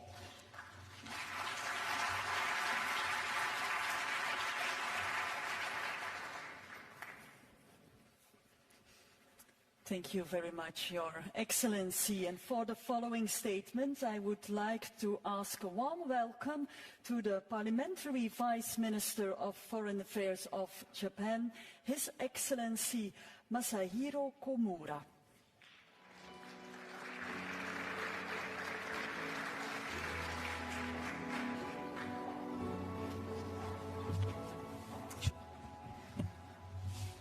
My name is Komura Masahiro, Parliamentary Vice Minister for Foreign Affairs of Japan. Today, on the occasion of the memorable inaugural Nuclear Energy Summit, I am honored to deliver a message on behalf of Prime Minister Kishida Fumio.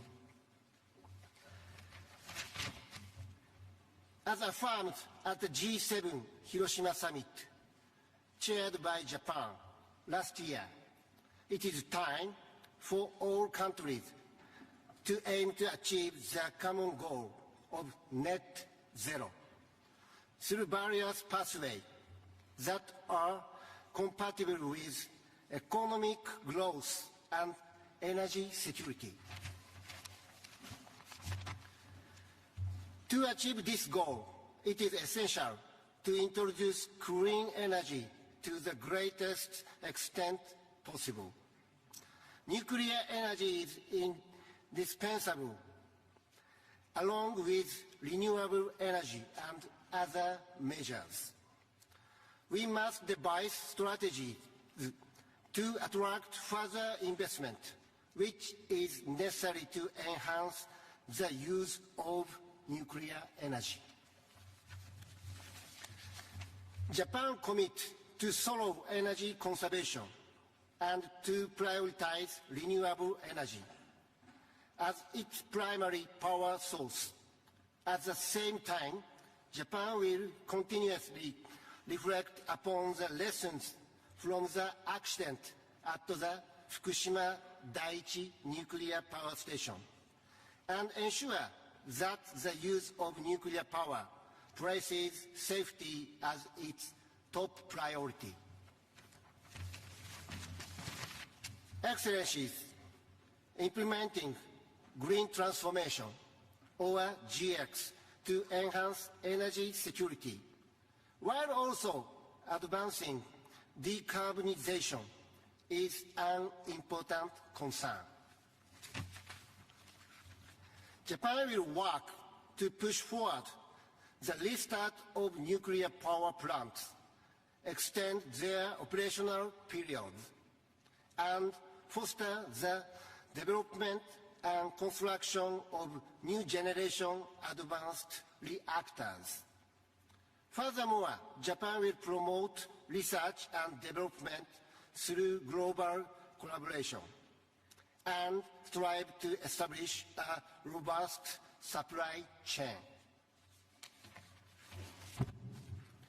Nuclear power has potential to contribute to human development, not only in the energy sector, but across various fields, including industry, medicine, and agriculture. The IAEA's role as a promoter of peaceful use of nuclear energy is expanding as never before. Japan has recently decided to contribute a total of 18.5 million euros to initiatives such as Atoms for Food, improving monitoring for maritime states, including Pacific nations, and ensuring nuclear safety in Ukraine. Japan will continue to strengthen its cooperation with the IAEA across a wide range of areas. In partnership with the international community, Japan is committed to extending every effort to ensure the safe and sustainable use of nuclear energy and nuclear non-proliferation. This commitment aims to create an environment that forthcoming generations can cherish and uphold with pride. It is my hope that this summit will make significant progress in that direction. Thank you. Kishida Fumio, Prime Minister of Japan, led out by Komura Masahiro, Parliamentary Vice Minister for Foreign Affairs. Thank you.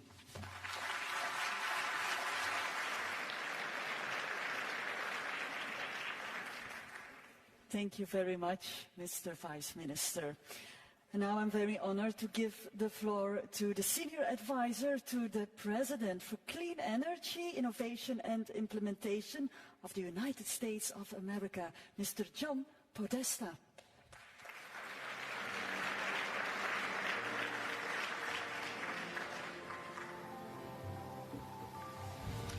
Good afternoon, and let me begin by thanking Prime Minister Croo and Director General Grossi for organizing and hosting today's summit and for driving a strong outcome. The United States has long been a global leader and proponent of peaceful use of nuclear energy under the highest standards of nuclear safety, security, and non-proliferation. As Director General Grossi noted, since President Eisenhower's Atoms for Peace speech, we have been undergirding that approach to nuclear power. And today we're engaged in a 21st century update to that Atoms for Peace vision.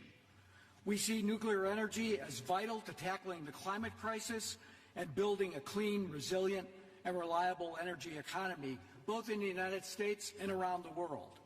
It's why the United States co-led a bold pledge with more than 20 countries at COP28 to triple global nuclear energy capacity by 2050. 2024, of course, is a critical year of implementation for that pledge. We estimate that the United States alone would need to build 200 gigawatts of new nuclear capacity to meet our domestic net zero 2050 commitment. We're getting to work. Nuclear fission is already our largest source of clean energy. Construction was recently completed on the AP1000 Vogtle 3 unit, and we're working to complete the Vogtle Unit 4 unit. When fully operational this year, Vogtle will be the largest source of clean, firm power in the United States. U.S. companies with support of the Biden-Harris administration are also building multiple advanced and small modular reactor demonstrations to speed their commercial deployment and make them ready for worldwide deployment by the beginning of the next decade. And fusion energy shows promise for helping us reach net zero by 2050, attracting over $6 billion for 43 fusion companies globally. 25 of those are located in the United States. The U.S. is committed to leading by example. As we demonstrate our success at home, we're shaping our tools to support responsible nuclear power deployment around the world. The U.S. Export-Import Bank announced a suite of financial tools at COP28 to support global deployment of small modular reactors. And in 2021 and 2022, the U.S. Trade and Development Agency completed a $10 million study for a large reactor project in Poland and a $28 million study for the first phase of an SMR project in Romania. The U.S. nuclear industry is ready to do its part to address the climate crisis and help the world build safe, secure, reliable nuclear power. We also need to work together to build safe, reliable, and secure fuel supplies that reduce reliance on any one country or actor. At COP28, the United States, Japan, Canada, France, and the UK announced we would collectively mobilize at least $4.2 billion in government-led investments to enhance enrichment and conversion capacity over the next 3 years, and we've already surpassed that goal just a few months later. We're committed to working domestically and globally to keep the 1.5 degrees C within reach and to make sure that nuclear energy does its part to build a safer, cleaner, better future for our entire planet. Thank you.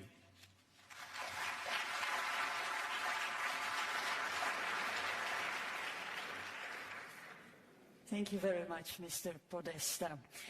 The goal of this gathering is to highlight the role of nuclear energy in addressing the global challenges to reduce the use of fossil fuels, enhance energy security, and boost economic development. And for a reaction to the declaration and the national statements, please welcome the Executive Director of the International Energy Agency to the stage, Dr. Fatih Birol.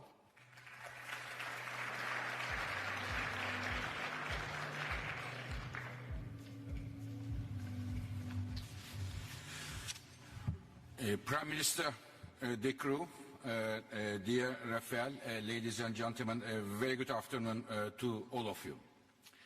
Dear colleagues, at the International Energy Agency, we are a very lucky organization, fortunate organization, because we have all the energy data at our fingertips. All the projects, investments, numbers. And 2.5 years ago, in Paris, there was a major nuclear meeting 2.5 years ago. And at that meeting, I dare to say, nuclear is ready to make a comeback. And today, when I look at this data, I can assure you that nuclear is coming back, and coming back strongly. What happened in the last 2.5 years? Why it changed? Think about the colleagues who deal with nuclear issues and the others. What changed? I think 3 things changed. The mood for nuclear, making it more positive. The first one, we talk about climate change here a lot, and I will come in a moment, but in my view, the main driver for pushing the nuclear at the forefront was the energy security. After 24th of February, 2 years ago, everybody in the world, in Europe and the rest of the world, understood that to generate electricity at home is very important for the national security. So many countries changed their policies accordingly and push renewables and nuclear electricity in order to enhance their energy securities. And I want to hear the congratulate, in fact, the Prime Minister de Croo. Many of you may know or not, but the Belgium nuclear policy was very different than it is today. And the Prime Minister had the courage and the determination to reverse it in line with the national interests of Belgium for today, but also for tomorrow. So the first driver was the energy security of nuclear making a comeback. Second one is, many colleagues mentioned, climate change. If we want to reach net zero without having any nuclear, it is impossible. It plays a crucial role. And the third and last point, dear colleagues, in today's economy, if you want to compete, you need stable electricity prices. So the third one is the competitiveness gave a boost to nuclear power. And ladies and gentlemen, it is looking very good for nuclear, but a success is not taken for granted. There is a job for government and job for industry. For governments, please, please, please value the job that nuclear industry, nuclear electricity generation is providing, zero emission and 24/7 electricity to your economies. Through different ways, because nuclear projects are not easy projects. They took a long time. You built a solar or wind plant, 2-3 years of time. Nuclear takes a long time. There are many construction risks. They require huge capital, the upfront capital. So there is a role for governments to play here. The job also for industry. Now, we have many, our colleagues said, the moderator, 300 representatives of the nuclear industry. To be very frank, dear representatives of the nuclear industry, in the recent years, the track record of the nuclear industry is not very bright. And I think nuclear industry needs to, now, as Madame von der Leyen said, the President, more disciplined and try to deliver on time and on budget. This is extremely important. Dear colleagues, last 2 points. Another challenge coming for the new nuclear builds around the world, which is competitiveness with the changing the dynamics of natural gas markets. The IEA, our analysis show that starting from 2025, huge amount of new LNG coming to markets, United States, Qatar and elsewhere. This will put a downward pressure on the natural gas prices. Therefore, the appetite for building the gas-fired power plants might be much stronger than today, which could make the life of nuclear power rather challenging. Dear colleagues, let me finish my words by making a suggestion to all of you.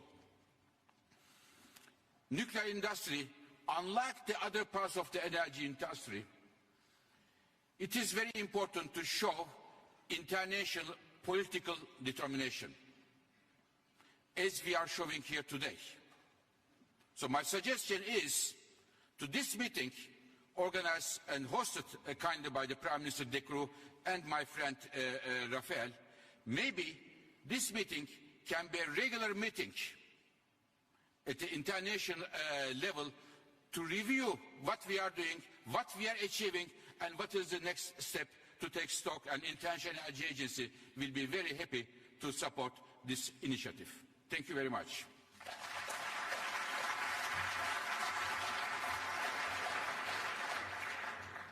Thank you, Dr. Birol. And as announced by the International Atomic Energy Agency's Director General, Mr. Grossi, in his opening remarks, the declaration has been adopted.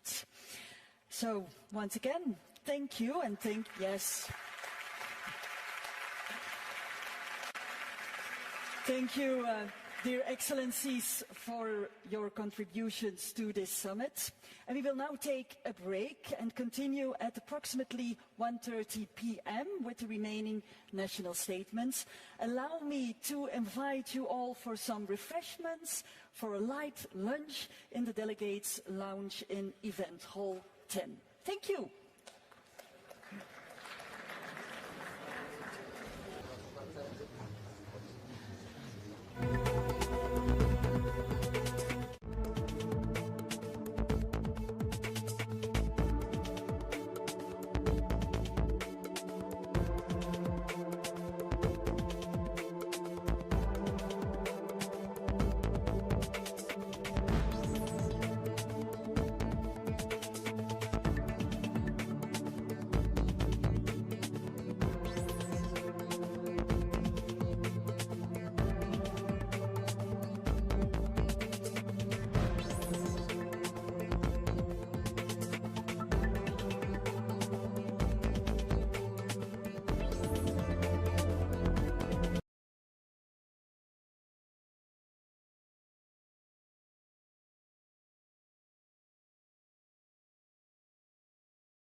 to have enough competitiveness in the world of today where this is crucial. If we want to electrify our society, our industry, we will need abundance of energy and of electricity. If we want our mobility to become green, then we need to make sure that electricity produced is also produced in a green way. If we want to have the benefits of AI, we will need abundance of energy. And AI is really involved on both sides. AI will help us to become even more secure in producing energy, and we know that this is a big topic related to nuclear, but we will also need nuclear to power AI, so really connected one to the other. My main point is connected one to the other. My main point is this is not a polarized discussion. And you might have seen in all the interventions here, this event is an event that also embraces renewables. Nuclear and renewables go hand in hand. And if we want to achieve our goals, and we want to achieve as fast, then nuclear is going to play a role in it, but as much renewable is going to play a role in it. And I think the Belgian energy strategy really is a case in point. Up to now, we've heard political statements, but one of the big elements of this event is that the private sector is here, civil society is here, more than 300 CEOs and representatives of the industry is here. And it is time that this industry opens up. I mean, this industry has a past of being quite closed, being a bit secretive, and there were many reasons for that in the past. Today, it's time to open up, and today we see the innovation that is happening. We see all the new developments in this industry, and this can only be to the benefit of everyone. So I'm extremely happy with the way this event has happened up to now, and I think that actually this afternoon the best is actually yet to come, because the discussions will be real interactive discussions this afternoon. Some of the interventions talked about the follow-up for this event. I agree. It does not have to be every year in Brussels. It can, but it does not have to be. But I think really it is the debate on nuclear has moved to center stage, and that's a good thing. Let's continue on that and have discussions that are as open but especially as ambitious as possible. Rafael. Thank you, Alexander. And I wouldn't mind coming every year to Brussels. Brussels is a place of diplomacy. Brussels is a place for meeting halfway in so many ways. I think it was of all logic that we would start this year. I think what you said, Alexander, I would subscribe word by word. What is the added value of having the IAEA? Of course, the IAEA is the global platform. We have European platforms, we have regional platforms, but the IAEA is the global platform that is there to make sure that we have a level playing field, that what we do is safe, that we have the necessary standards to move forward with the traditional technologies, with the new technologies, that we facilitate also access to nuclear energy for those who are lagging behind and need the necessary institutions to do so, that needs the capacity building to move forward. And also, again, for the globality, in the sense, as you can see by the flags behind, nuclear is Europe, but nuclear is also what you see here. Nuclear is Asia, nuclear is Latin America, nuclear is Africa, nuclear is North America. So it's a global effort, and for that we need the IAEA to be there. So again, happy to be a part of this effort, to be coordinating. Of course, there will be follow-up of this. The important thing, and I guess this is something concrete that we are taking from this first summit, is the idea that we have to tackle still the knots we have to untie. I wouldn't call them challenges. For every human activity, there are things that need to be solved. In this case, we have a lot of work to do in terms of the financing, nationally, regionally, with banks, with institutions, so that they are up to speed as well with what the market wants and what countries want. So I will stop here, also take your questions. Thank you very much. Thank you, Rafael. Any questions? Yes, please, go ahead. There is microphones that will come your way. Please, short, thank you. State who you are and then your question. John Inger from Bloomberg News. Viktor Orban in his statement today talked about Russian nuclear fuel, but it's not just a problem that Hungary has. A lot of European countries are reliant on Russian supplies of nuclear fuel. How worried are you that this push for a nuclear revival is just going to play into the hands of Moscow when providing these kind of fuels? Thank you. Well, adapting supply chains take time, and doing it in a secure and reliable way takes time, but it is clearly one of the assignments to the industry and to governments working on this, is to adapt supply chains as fast as possible, and also there to disconnect from Russian supply. But we need to balance things. I mean, in a sense, if you want to decarbonize, if you want to reduce CO2 production, we need to make sure that our nuclear power plants can continue. And as said, we can do all the renewable in the world, and I'm a big fan of doing more renewables, but we'll need nuclear as well to reduce CO2 emission as fast as possible. Yes. Yes, please go, sir. Yeah. Hello, Rumiana Vakarelska from NucNet News Agency, Nuclear Power News Agency. My question is specifically to Mr. Grossi. How is your organization changing in line with the tripling of nuclear power capacity building across the world? Tell us a little bit if we are going to look at any changes in the International Atomic Energy Agency. Certainly, we are doing that very actively. One thing that we have done, for example, is that you may have heard in the statements there is a lot of reference to small modular reactors. People talk about that more than they know what exactly these are. And we at the IAEA have all the technology, information, and the capacity to help countries that are interested in this type of technology. We are giving countries the necessary, indispensable elements on a regulatory level to be able to host nuclear infrastructure safely. We are also, at the request of many countries, we are assisting them in evaluating their bids.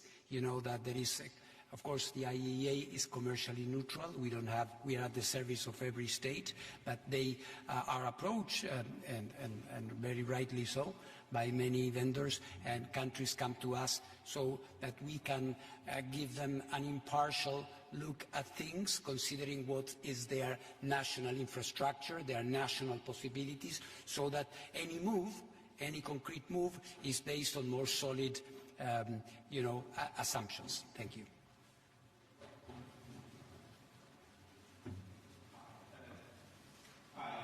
China did.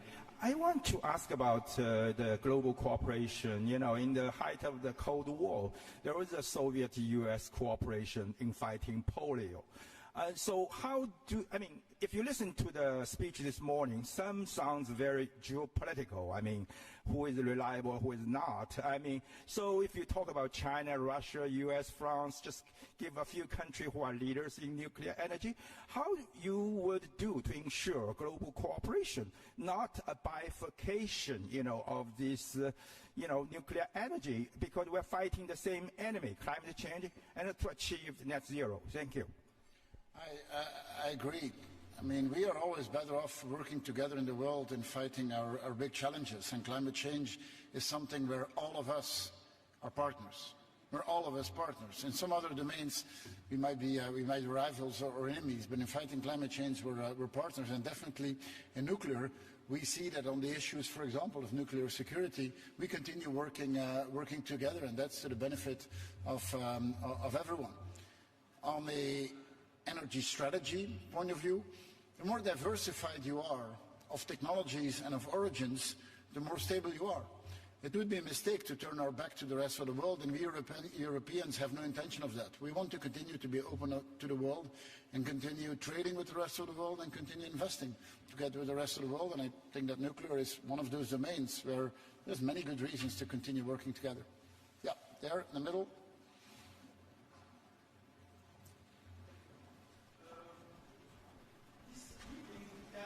After the 28th COP in Abu Dhabi, how do you think that, how the impact of the outcomes of COP28 in Dubai to organize this meeting and to discuss the issue that was a result in COP28 in Abu Dhabi?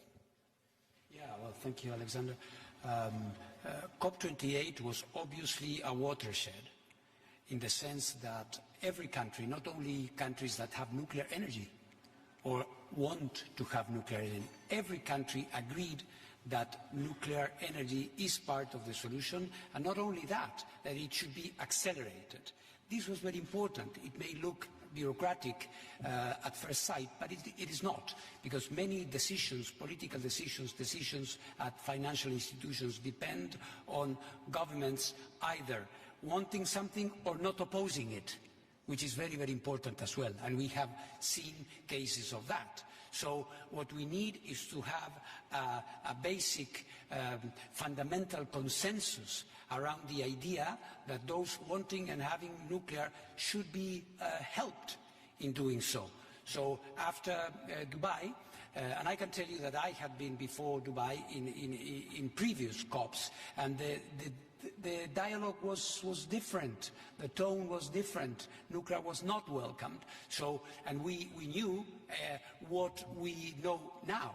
The thing was that, politically speaking, there was a divide. Now, I think there is a convergence. There is an idea that there is a bigger problem that we need to deal with, and I think it's very promising. And this is why there is a summit now. There has never been one before. Why there is one now?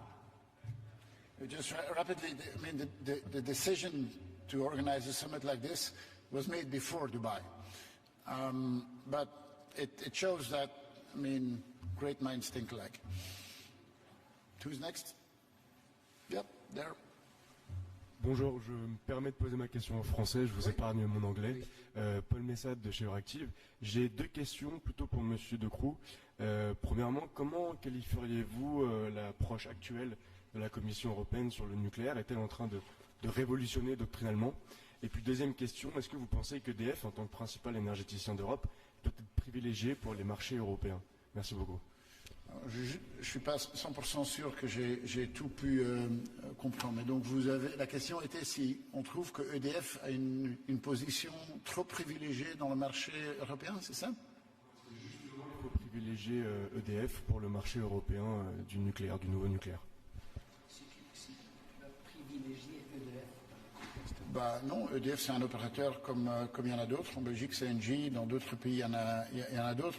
C'est naturellement un des opérateurs qui a la plus d'expertise.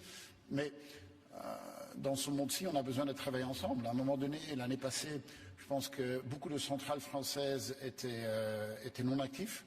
Et du côté belge, on a fait ce qui était nécessaire pour éviter qu'il y avait un blackout dans le nord de la France. Il n'y a personne qui peut être une solution tout seul, mais on compte sur un secteur privé qui nous amène l'efficacité, l'innovation, etc. Mais on voit bien que pour ce genre d'investissement, l'implication de l'État est quand même assez importante. Par rapport à la politique énergétique européenne dans le sens large, comme a été dit dans certains speeches, je ne pense pas que c'est une attente que chaque pays fasse du nucléaire. Pas du tout. Mais dans le mix global, il y en a certains qui le feront, il y en a d'autres qui se concentrent sur d'autres technologies. Ce qui est important, c'est d'avoir beaucoup d'interconnexions. Et là, il y a encore un travail énorme à faire en Europe. Le mieux qu'on sera interconnecté, le mieux que chacun pourra faire une différence dans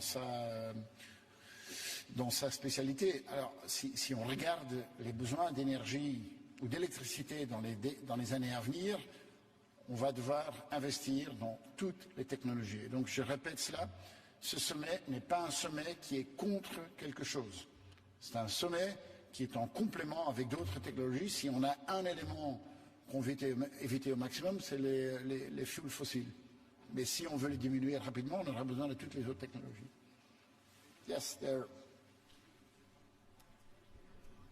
Thanks very much, Prime Minister Grossi from Deutsche Welle.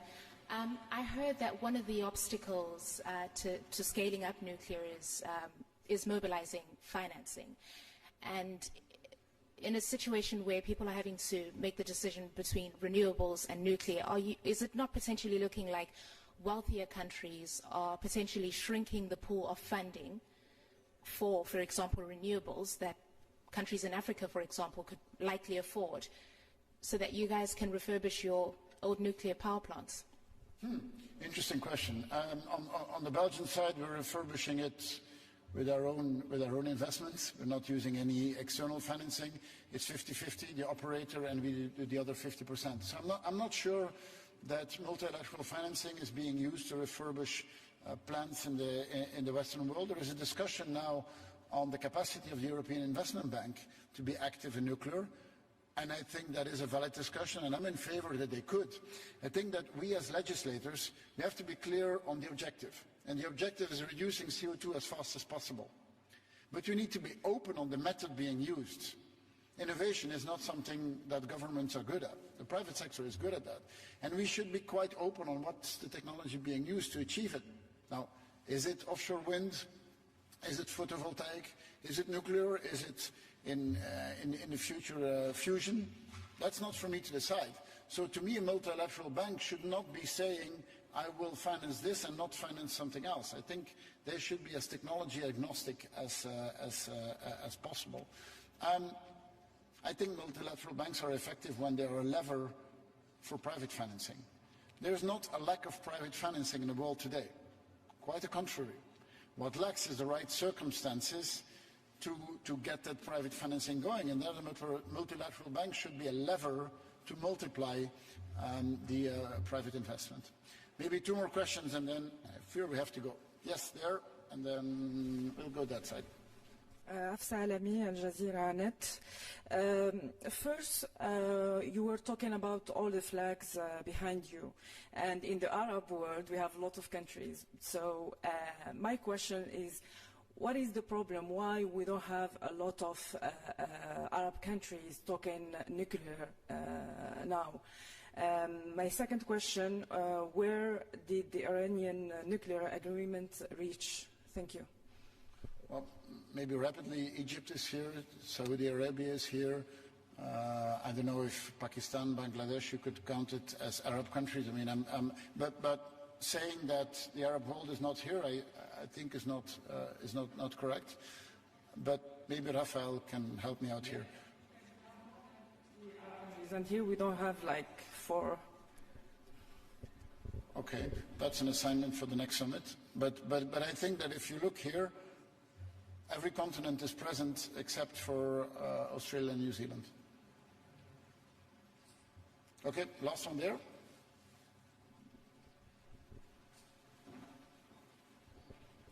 And then the last one, you next. Hello, Robert Hodgson for Euronews. You're currently the EU Council presidency holder, and we have pro-nuclear Hungary next. What do you want to see from the next Commission with regards to promoting the development of nuclear power in the EU? And do you see any risk of a sort of split between member states, pro-nuclear and anti-nuclear? Thank you. I don't see that at all. I see respect for the choices that countries make, and I definitely see a discussion that is much more scientific than the ideological discussion that we used to see in the past. From the Belgian presidency, the remaining months will mostly focus on setting an agenda for next Commission, and we have one big priority is to keep heavy industry in Europe. And keeping heavy industry in Europe is good for the world, because we are the continent with the strictest rules on emissions. So if heavy industry leaves here, everyone loses. because it's moving away from a place where the rules are extremely strict. And keeping heavy industry here, there's a number of elements in that, but access to clean energy is one of the main factors. But to me, it's not choices to be made. It's a good mix to have had, and in a good mix, nuclear plays its role. All right, last question. Where is the microphone? You might have to scream. No, it's coming, it's coming, it's coming. Thank you. Sarah White from the Financial Times. I just wanted to ask a last thing about the Russian supply chain. Is there a risk that a gulf could open up between the EU and the US on this, given that the US has made some moves towards thinking about ending their dependency on Russian nuclear fuel and could eventually be more prone to wanting to bring in sanctions? Thanks. That question comes again. I think the fuel market has a reality and a certain share where Russian provider is there with a share of the market. There are efforts in the United States, for example. There is important investment in this regard. In Europe, a little bit less, but there will be more, I guess. But let's make sure that, as the Prime Minister was saying, this is not about using nuclear energy as a political pawn, but rather look at the necessities and the needs of countries. There are certain long-term infrastructure projects where you may have Russian fuel that may change in the future. It will take some time. In other cases, new builds are coming without any Russian supply of fuel. So I would warn again against this point of having good nuclear against bad nuclear. I don't think this is conducive to what we need to have in the global energy market. Okay, thank you. Enjoy. Thank you. I have to do some interviews.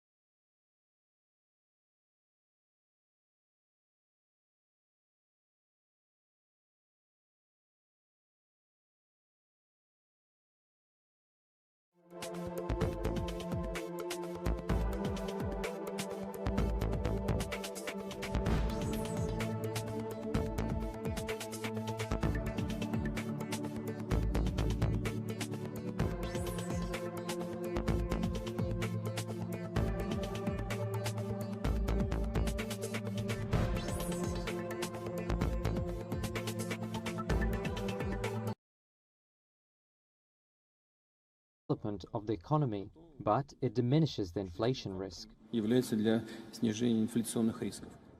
Putin said he saw no problems with the ruble's fluctuations as authorities had tools to keep the currency and market under control. The ruble hit its strongest level in almost 6 weeks against the dollar on Tuesday. Most analysts expect another interest rate hike this Friday, but some top bankers believe a hold is more likely, especially as the ruble has strengthened this week.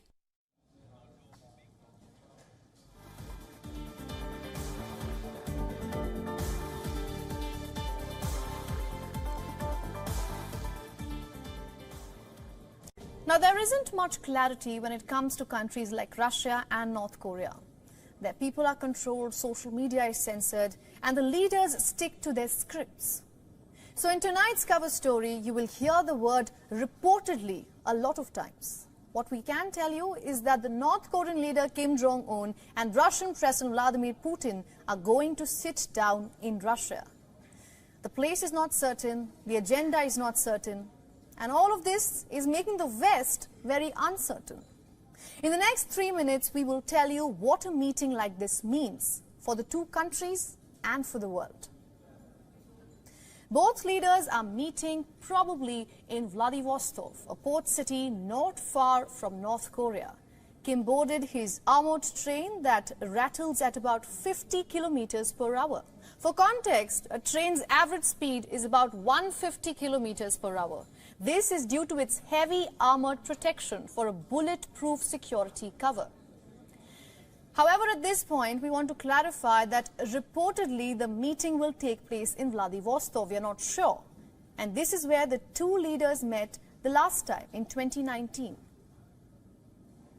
Now, one thing is clear. The war in Ukraine has forced the Kremlin to reassess its relationship with Pyongyang. There are talks of North Korea providing arms to Russia.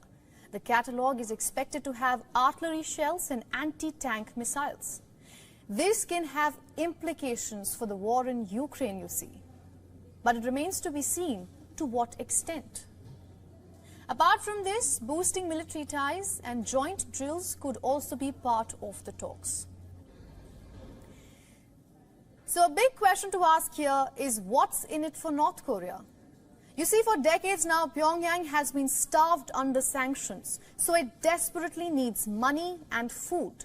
Military and humanitarian support from Russia could also be part of the demands. But experts say that the most worrying request could be about nuclear weapons. North Korea is still struggling to master key strategic weapons. So Kim could ask Putin for the advanced technology. Now, Russia has showed apprehensions about this in the past. However, it remains to be seen if the war in Ukraine has pushed Russia to this level of desperation. There is something for both the countries, but it will be naive to see the external factors. Russia and North Korea have been isolated by the West. Both countries have been termed quote-unquote hostile, and there are attempts of completely cutting them off. Moscow and Pyongyang are perfect examples of enemy's enemy is your friend. So is the West worried about this meeting? Well, some experts say that North Korea's power is very one-dimensional. It only caters to arms and the defense sector, but completely lacks in trade and economy. Other critics say that this is where Russia's role comes in. It's crucial because one of the first demands by Kim will be on reviving North Korea's economy. There is also a China angle here because in diplomacy there's always more than what meets the eye. It is important that Russia is Kim Jong-un's first foreign visit since the pandemic. Beijing is Pyongyang's only treaty ally and the main economic partner.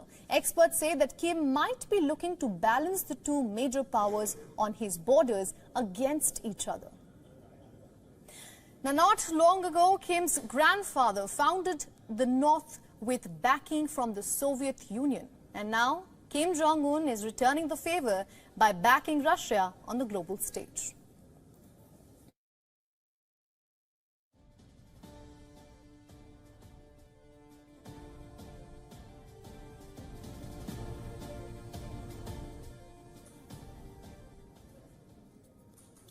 Now, to give us more insights, we are being joined by Dr. Sergei Markov from Moscow. He's the former spokesperson for the Russian President Vladimir Putin, a former member of the Russian Parliament, and a director, he's the director of the Institute of Political Studies and Russian political scientist. Welcome to the broadcast, sir. Thank you. Hello. Now, this meeting, I want to ask you this. Is it just out of strategic interests, or do you see West playing a catalyst here? West very much afraid because of few reasons. Because West regarded both Russia and North Korea as their enemy, and West afraid that cooperation between Russia and North Korea can make both countries more strong and successful. Specifically, what is on the table of two leaders is more or less clear. First of all, it's lifting of Russian sanctions against North Korea.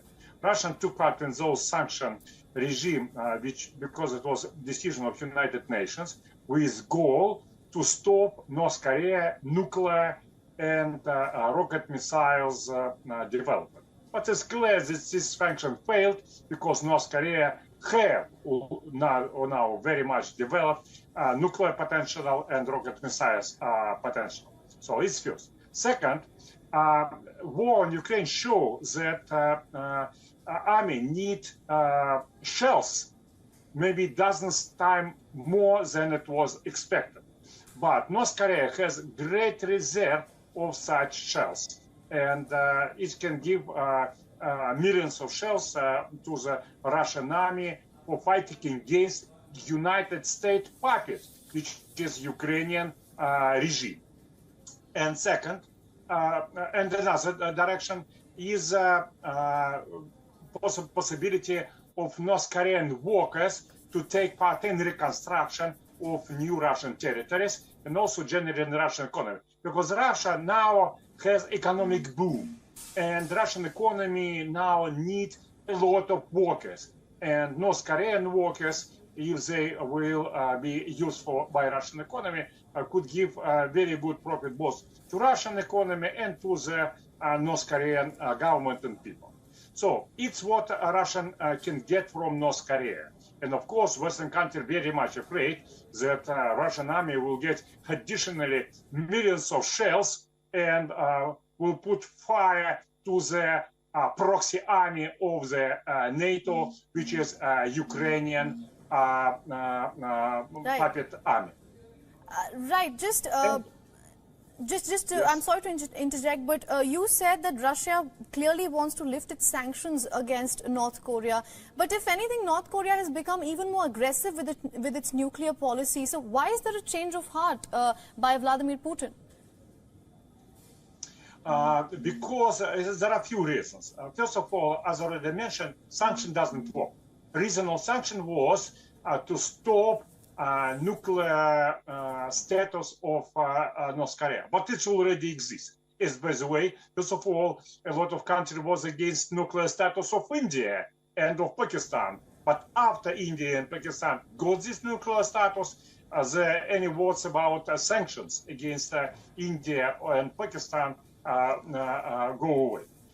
It's a first reason. And second reason, North Korea recognized that new territories for regions of former Ukraine join Russia, and North Korea recognizes this section as legitimate. So it's reasonable. And also, countries need to cooperate. Also, Russia can give a lot of agricultural products to the North Korea, because agricultural sector of North Korea economy not so much effective, because not so much efficient, because it's more governmental and didn't use market reasons for producing. Absolutely. Dr. Markov, let's bring in China here.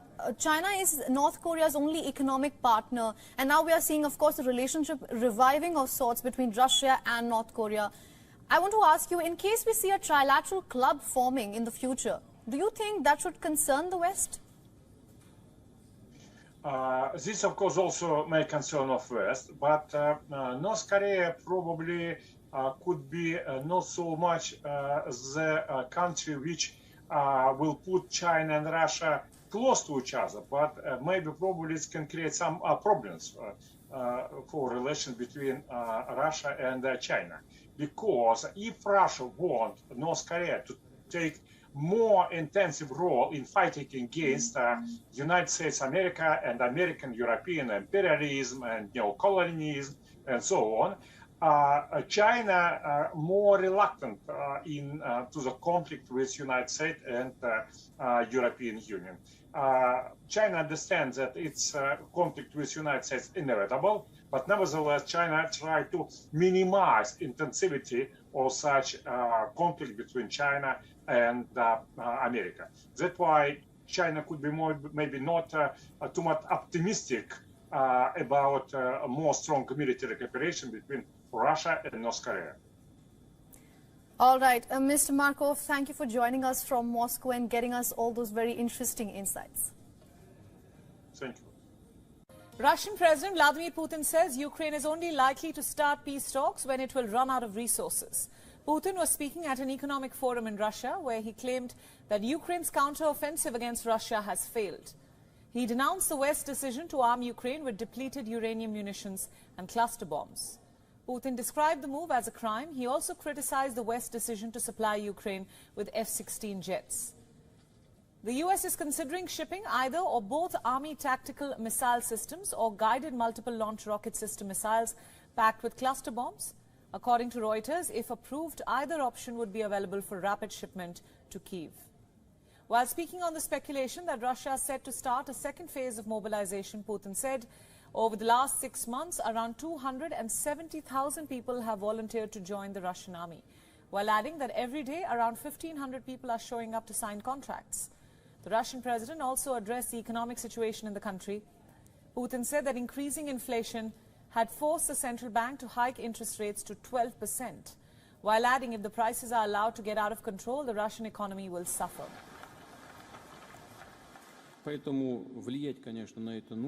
Of course, we need to influence this, but if we miss a situation that will lead to uncontrollable inflation growth, in the long run it will be even worse for the economy, because in conditions of high inflation, it's practically impossible to form business plans. Meanwhile, Ukrainian troops have also reported recapturing of lands in the south and east. Earlier, Ukraine says its forces have retaken control of an oil and gas drilling platform in the Black Sea. The drilling platform was under the Russian control since 2015. Ukraine says the recapturing was completed in one of the operations in the region. Росіяни влаштували склади з боєприпасами і паливом, для допомогою яких моніторили ситуацію в усьому Чорному морі. Near the front lines, Ukrainian artillery units are firing self-propelled howitzers at Russian positions. Ukraine is currently equipped with 155mm artillery with a maximum range of 18 miles, carrying up to 48 bomblets. These, under consideration, would propel around 300 or more bomblets. The GM-LRS rocket system, a version of which Ukraine has had in its arsenal for months, would be able to disperse up to 404 cluster munitions.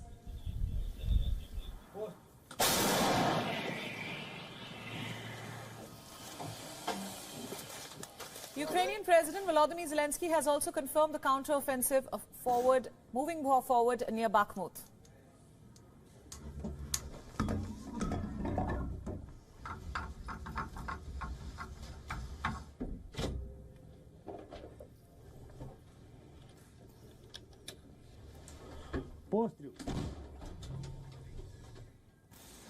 The United States of America is close to approving the shipment of long-range missiles packed with cluster bombs to Ukraine. It will give Kyiv the ability to cause major damage deeper within the Russian-occupied regions. Meanwhile, lethal Russian bombers flew over the Baltic Sea as well. Now, two Tu-22M3 aircraft performed a routine planned flight over international waters of Baltic Sea. Su-35 fighter jets provided escort to the bombers, and the flight lasted for 5 hours. As per the Russian Defense Ministry, the mission was performed in accordance with international regulations of the airspace usage. Now, the Tu-22M3 is a long-range supersonic missile carrier bomber. It is designed to destroy sea and ground-based targets by means of guided missiles and aerial bombs. The backfire is specially designed aircraft with a variable swept low wing. Now, as per the Russia Air Force handbook, the Tu-22M3 can hit speeds of over 2,000 kilometers per hour. It has a range of over 5,000 kilometers. The bomber boasts of a service ceiling of 13.5 kilometers. In its final form, the Tu-22M3 was put into service in 1989. The US is also mulling shipping either or both Army tactical missile systems or guided multiple launch rocket system missiles packed with cluster bombs. As per the Reuters news agency, if approved, either of the option would be available for rapid shipment to Kyiv. Ukraine is currently equipped with 155mm artillery with a maximum range of 18 miles, carrying to 48 bomblets. The ATACMS under consideration would propel around 300 or more bomblets. The GMLRS rocket system, a version of which Ukraine has had it in its arsenal for months, would be able to disperse up to 404 cluster munitions. Now, these cluster munitions normally release large numbers of smaller bomblets that can kill over a wide area. Experts say that the cluster munitions would be useful in countering the infantry heavy assault units that Russia has used to gain ground in Ukraine. Well, the opponents warn that when bomblets scatter, they can maim and kill civilians and have high failure rates as well. But the cluster munitions are controversial as some submunitions typically fail to detonate, leaving behind unexploded ordnance that can harm civilians or friendly forces.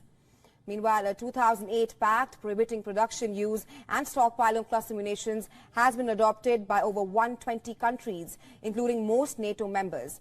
The United States, Russia and Ukraine have declined to join, however. As the G20 leaders were urging peace in Ukraine, Ukrainian troops claim they were busy shooting down 36 drones launched by Russia. Ukraine claims this overnight attack was mainly directed around the capital Kyiv. Eyewitnesses in the capital say they heard multiple explosions. According to Kyiv officials, drones entered the capital in groups and from different directions. The drone debris fell in several districts, damaging an apartment in a multi-story building.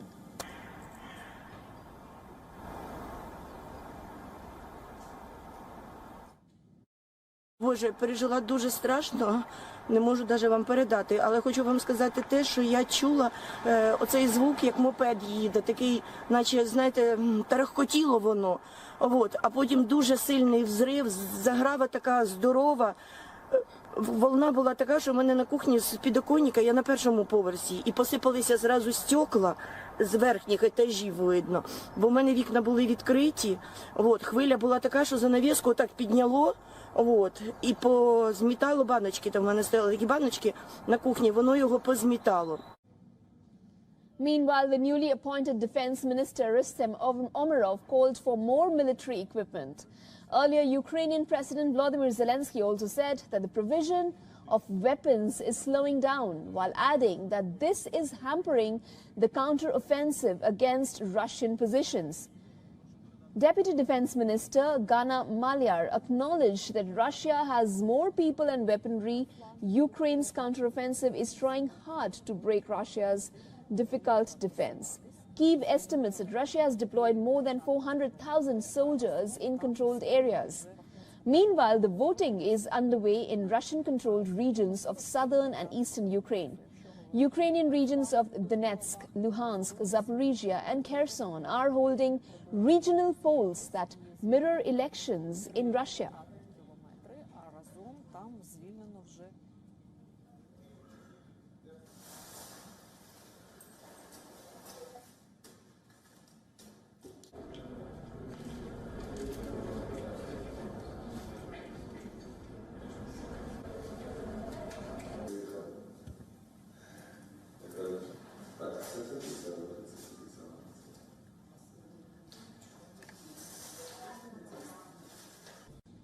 Polling has concluded in Russia-occupied parts of Ukraine, namely Donetsk, Kherson, Luhansk and Zaporizhia provinces. Governors, including Moscow's powerful mayor, are up for election in 21 regions controlled by Russia now.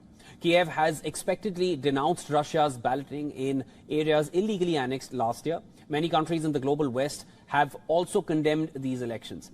Now, calling the process a sham and clear violation of international law, claims by Russia's Central Elections Commission suggest that reigning President Vladimir Putin's party has gained majority in 4 Ukrainian regions occupied by Russian forces.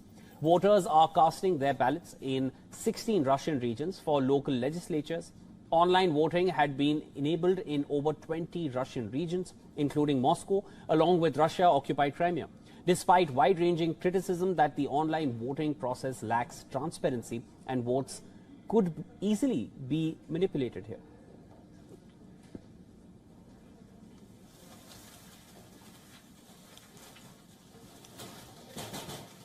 The North Korean leader Kim Jong-un arrived in Russia. A state-owned Russian news agency has confirmed his arrival as well. Earlier, South Korean military also reported that Kim Jong-un was crossing over to Russia. He's expected to meet Russian President Vladimir Putin in Vladivostok. According to US officials, he's likely to discuss an arms deal with Russia to provide weapons for the war in Ukraine. 국방부는 김정은이 아마 오늘 새벽에 전용 열차를 이용해 러시아 내로 들어간 것으로 보고 있습니다. 특히 군부 인원들을 다수 대동한 것을 고려할 때 북러 간 무기 거래, 기술 이전과 관련된 협상이 진행될지에 대해서 예의주시하고 있습니다. Now, pictures show that he is likely accompanied by top arms industry officials, among other diplomats and military commanders. Among the delegation are prominent military members of the ruling party, including Munitions Industry Department Director Jo Chung-ryong.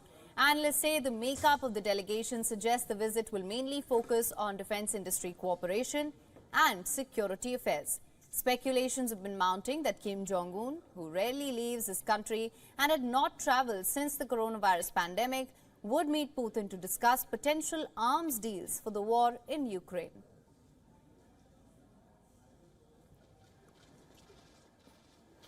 The North Korean leader's last trip abroad was also to Vladivostok in 2019. During that visit, he was travelling for his first summit with Putin. It was after the collapse of the North Korea nuclear disarmament talks with then US President Donald Trump.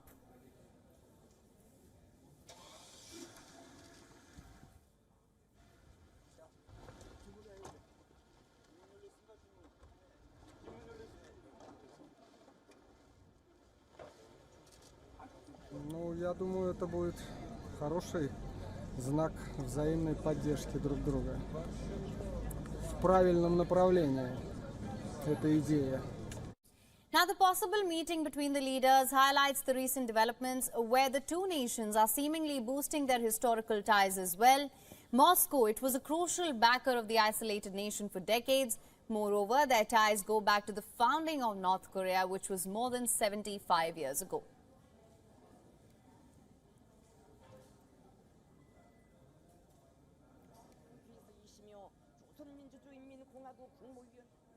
North Korean leaders and their famous train journeys have caught the imagination of the world for quite some time now, with Kim Jong-un taking another train journey to Russia. We demystify the tradition and the train for you in the next 1 minute. First, let's talk about the tradition here. North Korean leaders, starting right from Kim Jong-un's grandfather, Kim Il-sung, have taken long train journeys for foreign trips.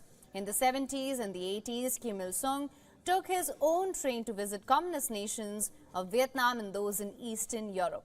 Kim Jong-un's father, Kim Jong-il, also took a 10-day train journey to get to Moscow in 2001 to hold a meeting with Vladimir Putin. Continuing that tradition, Kim Jong-un also took a train trio to Russia in 2019. And now coming to the specifications of this train, the train which Kim Jong-un is taking to Russia, it's named Taeang-ho, the Korean word for sun. The train rattles at just about 50 kilometers per hour. This is due to its heavy armored protection, which provides the passengers with a bulletproof security cover.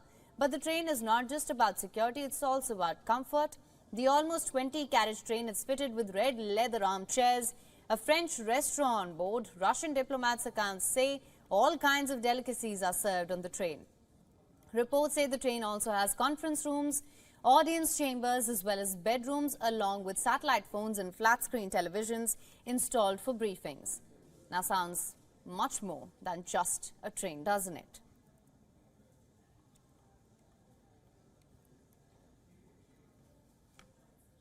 Now for more on this, we're being joined by Dr. Gilbert Doctorow, International Affairs Analyst, author and historian. Sir, welcome to the show. My pleasure. As I mentioned earlier, Kim Jong-un is in Vladivostok. How do you assess the significance of this trip, and how do you think Western powers would react to the apparent warming of ties between Russia and North Korea? Well, the trip to Vladivostok is not done in isolation. Hardly anyone in Western media has talked about the context, and I would like to do that for just a moment. The context is that he is arriving at the second day of the Eastern Economic Forum in Vladivostok, to which hundreds of guests have arrived. Most of the contingents are from Russia itself, but there also are some very important foreign guests, including the Vice President of Laos, who was on the dais today, and the Vice Premier of Myanmar.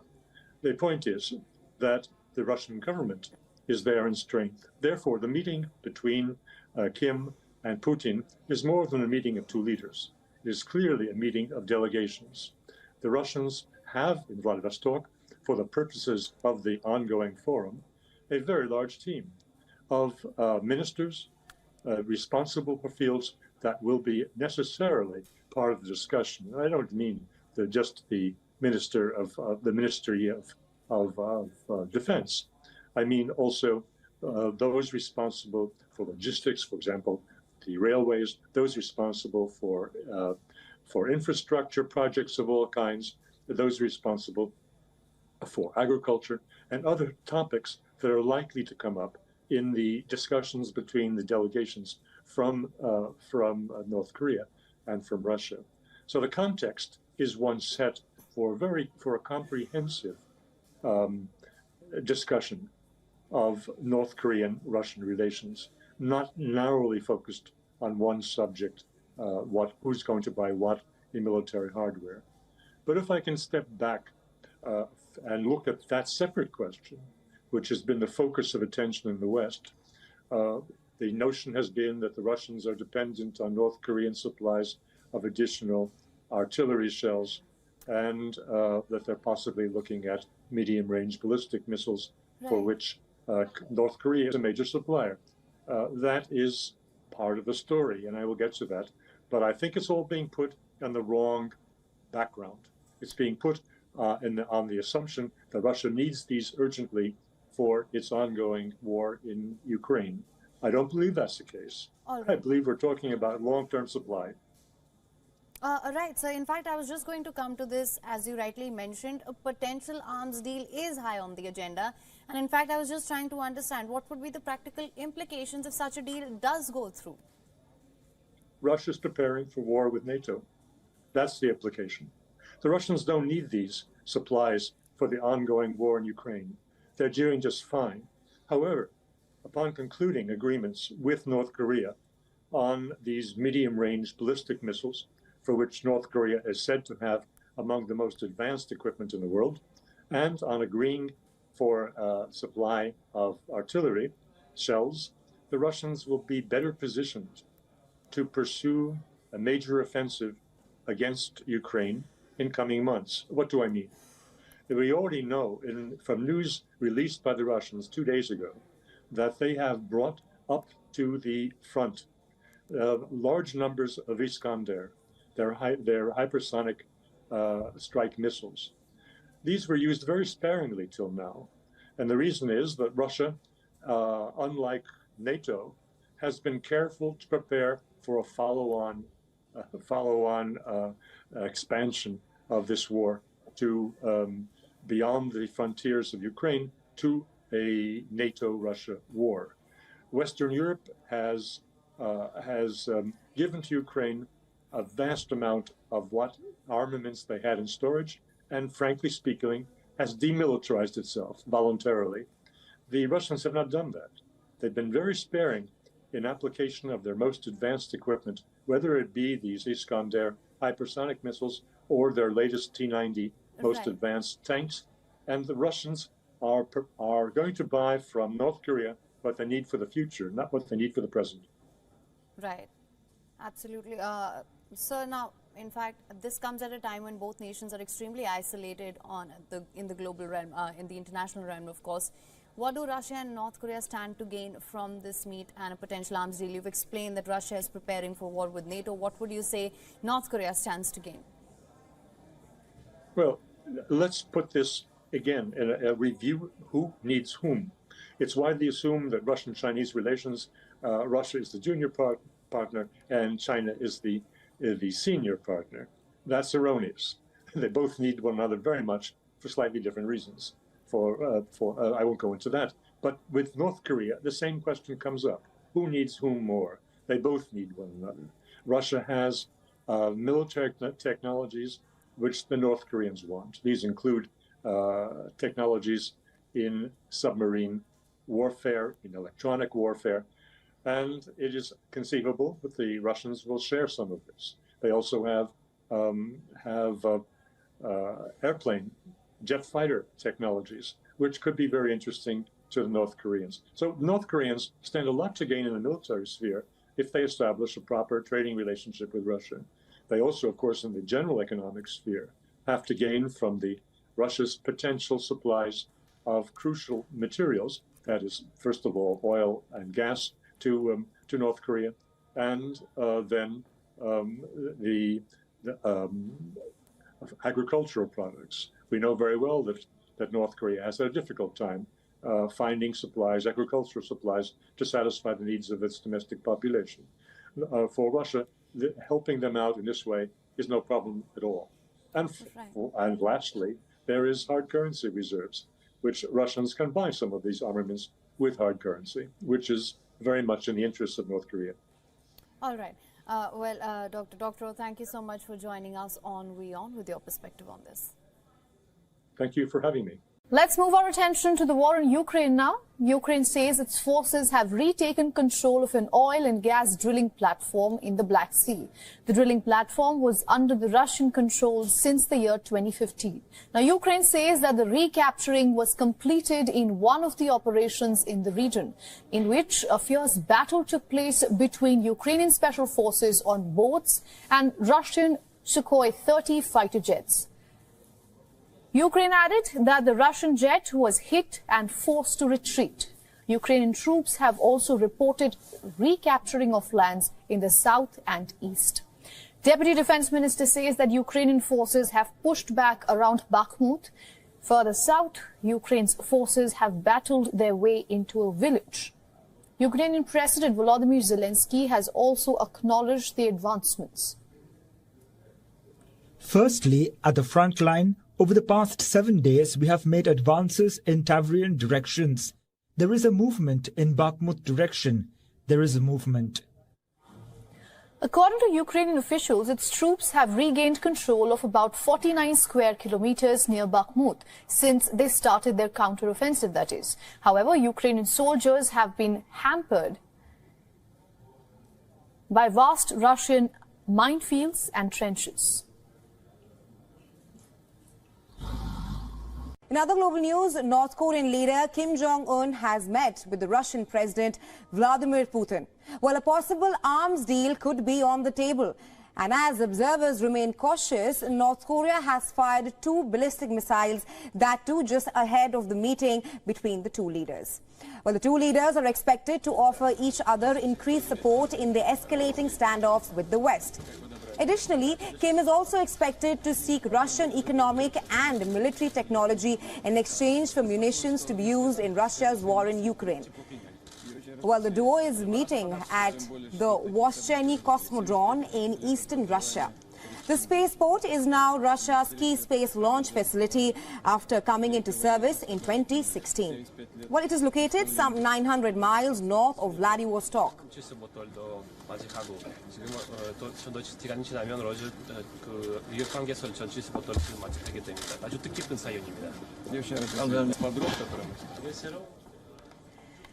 Well, according to Russian news agency, Russian President Vladimir Putin has announced that Moscow will help Pyongyang build satellites.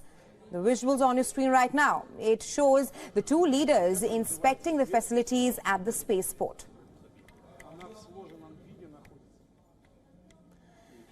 Meanwhile, South Korean military and Japanese Coast Guard confirmed that North Korea fired 2 ballistic missiles towards the Sea of Japan. The missiles fell out of Japan's exclusive economic zone. Well, no further details such as the missiles' size of range have been released so far. The launch came just hours before the closely watched Kim-Putin summit. As per the North Korean state media, Kim has described his visit to Russia as a clear show of strategic importance. And on your screens right now are the latest visuals of the meeting between North Korean leader Kim Jong-un and Russian President Vladimir Putin. These are the latest visuals of both the leaders who are currently meeting in east of Russia. Well, it's the second time that the North Korean leader is meeting the Russian president. The last time they met was in 2019.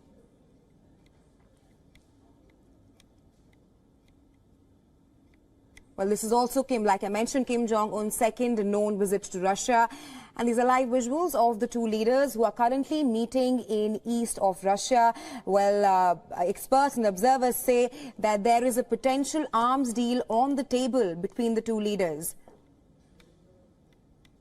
This is also the first time since the COVID-19 pandemic that the North Korean leader has left his hermit kingdom and has travelled all the way to Russia to meet with the Russian president. These are the latest visuals of both the leaders meeting. They're currently meeting in east of Russia.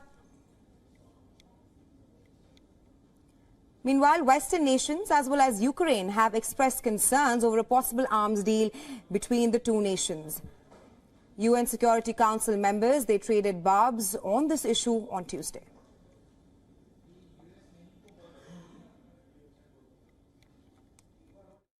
We will continue to identify, expose, and counter Russia's attempts to acquire military equipment from the DPRK or any other state that is prepared to support Russia's war against Ukraine. We urge the DPRK to cease its efforts to transfer arms to Russia. We also urge all member states to remind Russia of its Security Council obligations, remind Russia that any transfer of arms between the two countries would violate UN arms embargo on the DPRK that Russia itself has voted to adopt.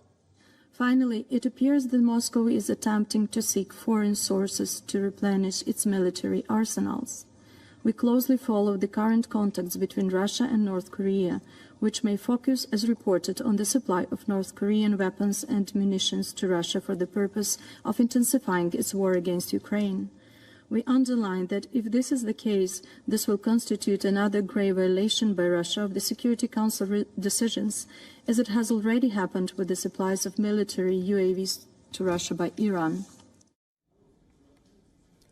And the visuals on your screen right now, these are the latest shots of the meeting between the North Korean leader Kim Jong-un and the Russian President Vladimir Putin. According to experts and observers, there's a potential arms deal on the table between the two leaders.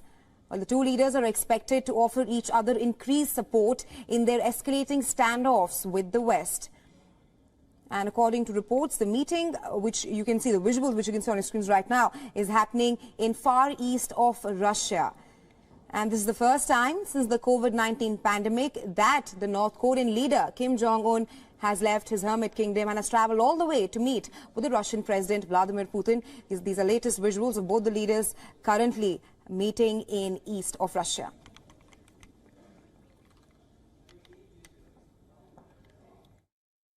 North Korean leader Kim Jong-un has met with Russian President Vladimir Putin. A possible arms deal could be on the table, and as observers remain cautious, North Korea has fired 2 ballistic missiles just ahead of the meeting.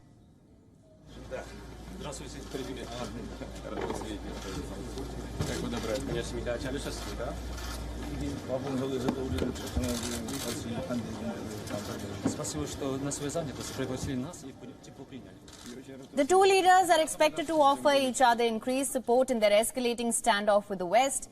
Kim is expected to seek Russian economic aid and military technology in exchange for munitions to be used in Russia's war in Ukraine. Meanwhile, South Korean military and Japanese Coast Guard confirmed that North Korea fired 2 ballistic missiles towards the Sea of Japan. The missiles fell out of Japan's exclusive economic zone. No further details such as the missile's size or range have been released. The launch came just hours before the closely watched Kim-Putin meeting.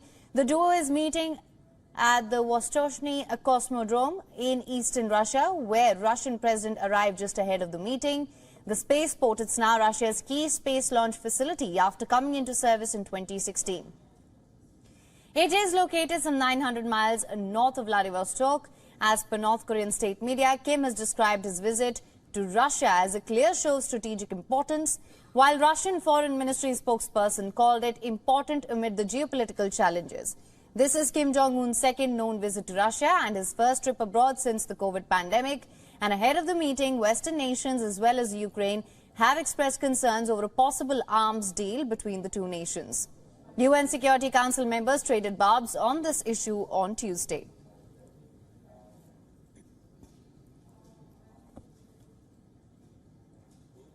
We will continue to identify, expose, and counter Russia's attempts to acquire military equipment from the DPRK or any other state that is prepared to support Russia's war against Ukraine. We urge the DPRK to cease its efforts to transfer arms to Russia.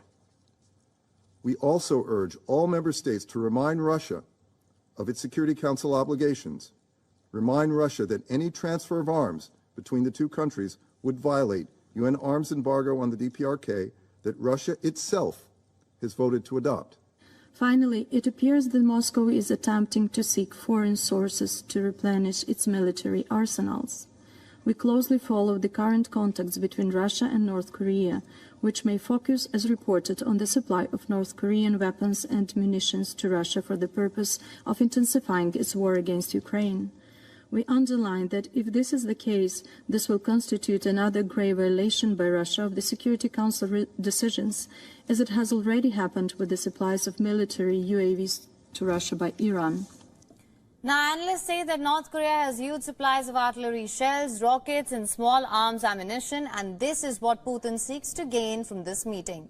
These arms could help Russia replenish the vast stocks it has used up in more than 18 months of the war in Ukraine. Workers also may be something in Russia's interest amid record low unemployment. And in return, Russia could offer grain and oil to North Korea as the country faces food shortage, amid heavy sanctions. Russia could also offer military technology as Kim looks to develop nuclear capabilities. Now, after a sharp devaluation of the ruble highlighted Moscow's vulnerability to financial shocks from the conflict in Ukraine, President Vladimir Putin indicated that Russia is avoiding severe measures for the time being as a reaction to economic instability. Now, Putin claimed Russia can handle the situation without imposing stricter capital restrictions or confiscating private assets at an investment gathering on Tuesday, just before his meeting with North Korean leader Kim Jong-un. Take a look at this next report for more. Russia's economy could suffer if inflation gets out of control. That was the warning from Russian President Vladimir Putin on Tuesday. He was speaking at the Eastern Economic Forum in Russia's Far East. Of course, we need to influence this. But if we miss a situation that will lead to uncontrollable inflation growth, in the long run it will be even worse for the economy. Because under the conditions of high inflation, it's practically impossible to form business plans. The Russian ruble has been volatile this year against the backdrop of Western sanctions over Moscow's invasion of Ukraine. Last month, the Kremlin publicly called for tighter monetary policy as the currency fell past 100 to the dollar. That led the central bank to raise rates by 350 basis points to 12% in an emergency meeting. Putin said the bank was forced to hike interest rates due to rising inflation. I think that they did the right thing and timely thing. Yes, the move shrinks the possibilities of lending. It restrains the development of the economy, but it diminishes the inflation risk. Putin said he saw no problems with the ruble's fluctuations as authorities had tools to keep the currency and market under control. The ruble hit its strongest level in almost 6 weeks against the dollar on Tuesday. Most analysts expect another interest rate hike this Friday. But some top bankers believe a hold is more likely, especially as the ruble has strengthened this week.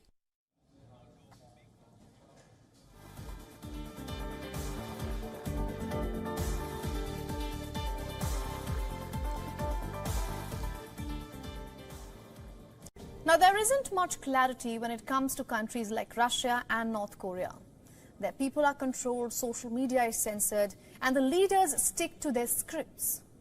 So in tonight's cover story, you will hear the word reportedly a lot of times. What we can tell you is that the North Korean leader Kim Jong-un and Russian President Vladimir Putin are going to sit down in Russia. The place is not certain, the agenda is not certain, and all of this is making the West very uncertain. In the next 3 minutes, we will tell you what a meeting like this means for the two countries and for the world.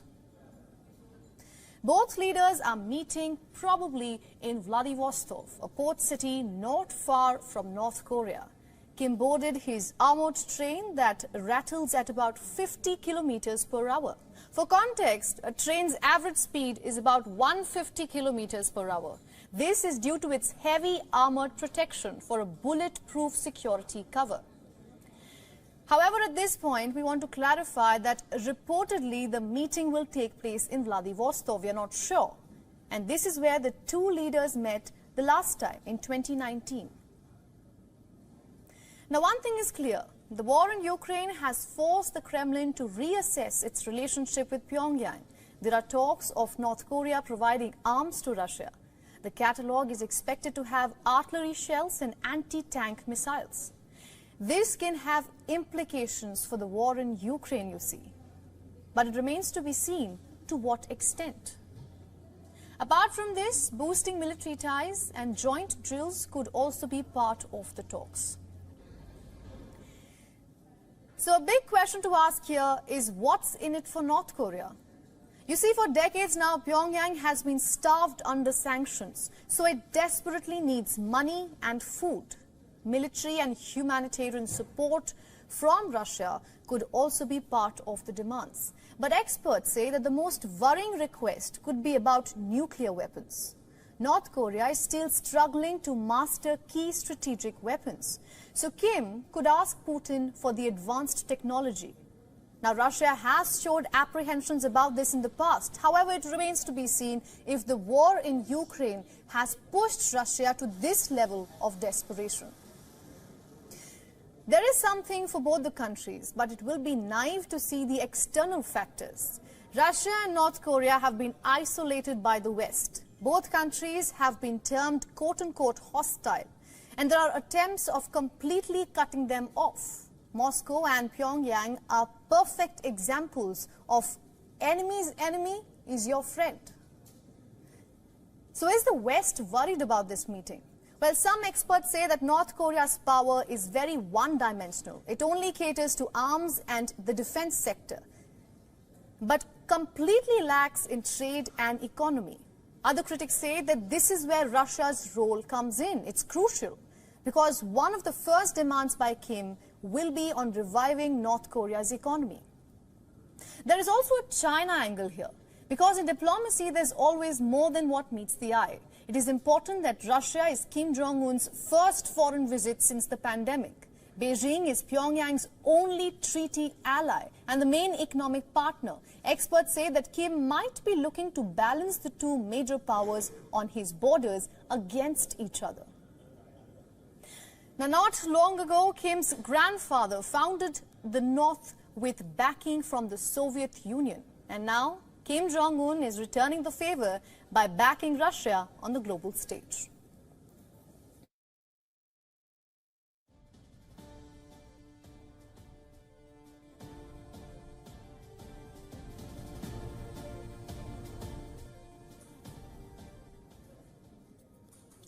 Now, to give us more insights, we are being joined by Dr. Sergei Markov from Moscow. He's the former spokesperson for the Russian President Vladimir Putin, a former member of the Russian Parliament, and a director, he's the director of the Institute of Political Studies and Russian political scientist. Welcome to the broadcast, sir. Thank you. Hello. Now, this meeting, I want to ask you this. Is it just out of strategic interests, or do you see West playing a catalyst here? This very much afraid because of few reasons. Because West regarded both Russia and North Korea as the enemy, and West afraid that cooperation between Russia and North Korea can make both countries more strong and successful. Specifically, what is on the table of two leaders is more or less clear. First of all, it's lifting of Russian sanctions against North Korea. Russia took part in those sanction regime, because it was a decision of United Nations, with goal to stop North Korea nuclear and rocket missiles development. But it's clear that this function failed because North Korea have now very much developed nuclear potential and rocket missiles potential. So it's first. Second, war in Ukraine shows that army need shells maybe dozens times more than it was expected. But North Korea has great reserve of such shells, and it can give millions of shells to the Russian army for fighting against United States puppet, which is Ukrainian regime. And second, and another direction is possibility of North Korean workers to take part in reconstruction of new Russian territories and also generating Russian economy. Because Russia now has economic boom, and Russian economy now needs a lot of workers. And North Korean workers, if they will be useful by Russian economy, could give very good profit both to Russian economy and to the North Korean government and people. So it's what Russian can get from North Korea. And of course, Western countries very much afraid that Russian army will get additionally millions of shells and will put fire to the proxy army of the NATO, which is Ukrainian puppet army. Right. I'm sorry to interject, but you said that Russia clearly wants to lift its sanctions against North Korea. But if anything, North Korea has become even more aggressive with its nuclear policy. So why is there a change of heart by Vladimir Putin? Because there are a few reasons. First of all, as already mentioned, sanction doesn't work. Reason of sanction was to stop nuclear status of North Korea, but it already exists. As by the way, first of all, a lot of countries was against nuclear status of India and of Pakistan. But after India and Pakistan got this nuclear status, any words about sanctions against India and Pakistan go away. It's a first reason. And second reason, North Korea recognized that new territories for regions of former Ukraine join Russia, and North Korea recognizes this section as legitimate. So it's reasonable, and also country need to cooperate. Also, Russia can give a lot of agricultural products to the North Korea because agricultural sector of North Korea economy not so much effective, because not so much efficient because it's more governmental and didn't use market reasons for producing. Absolutely. Dr. Markov, let's bring in China here. China is North Korea's only economic partner. And now we are seeing, of course, a relationship reviving of sorts between Russia and North Korea. I want to ask you, in case we see a trilateral club forming in the future, do you think that should concern the West? This, of course, also may concern of West, but North Korea probably could be not so much the country which will put China and Russia close to each other, but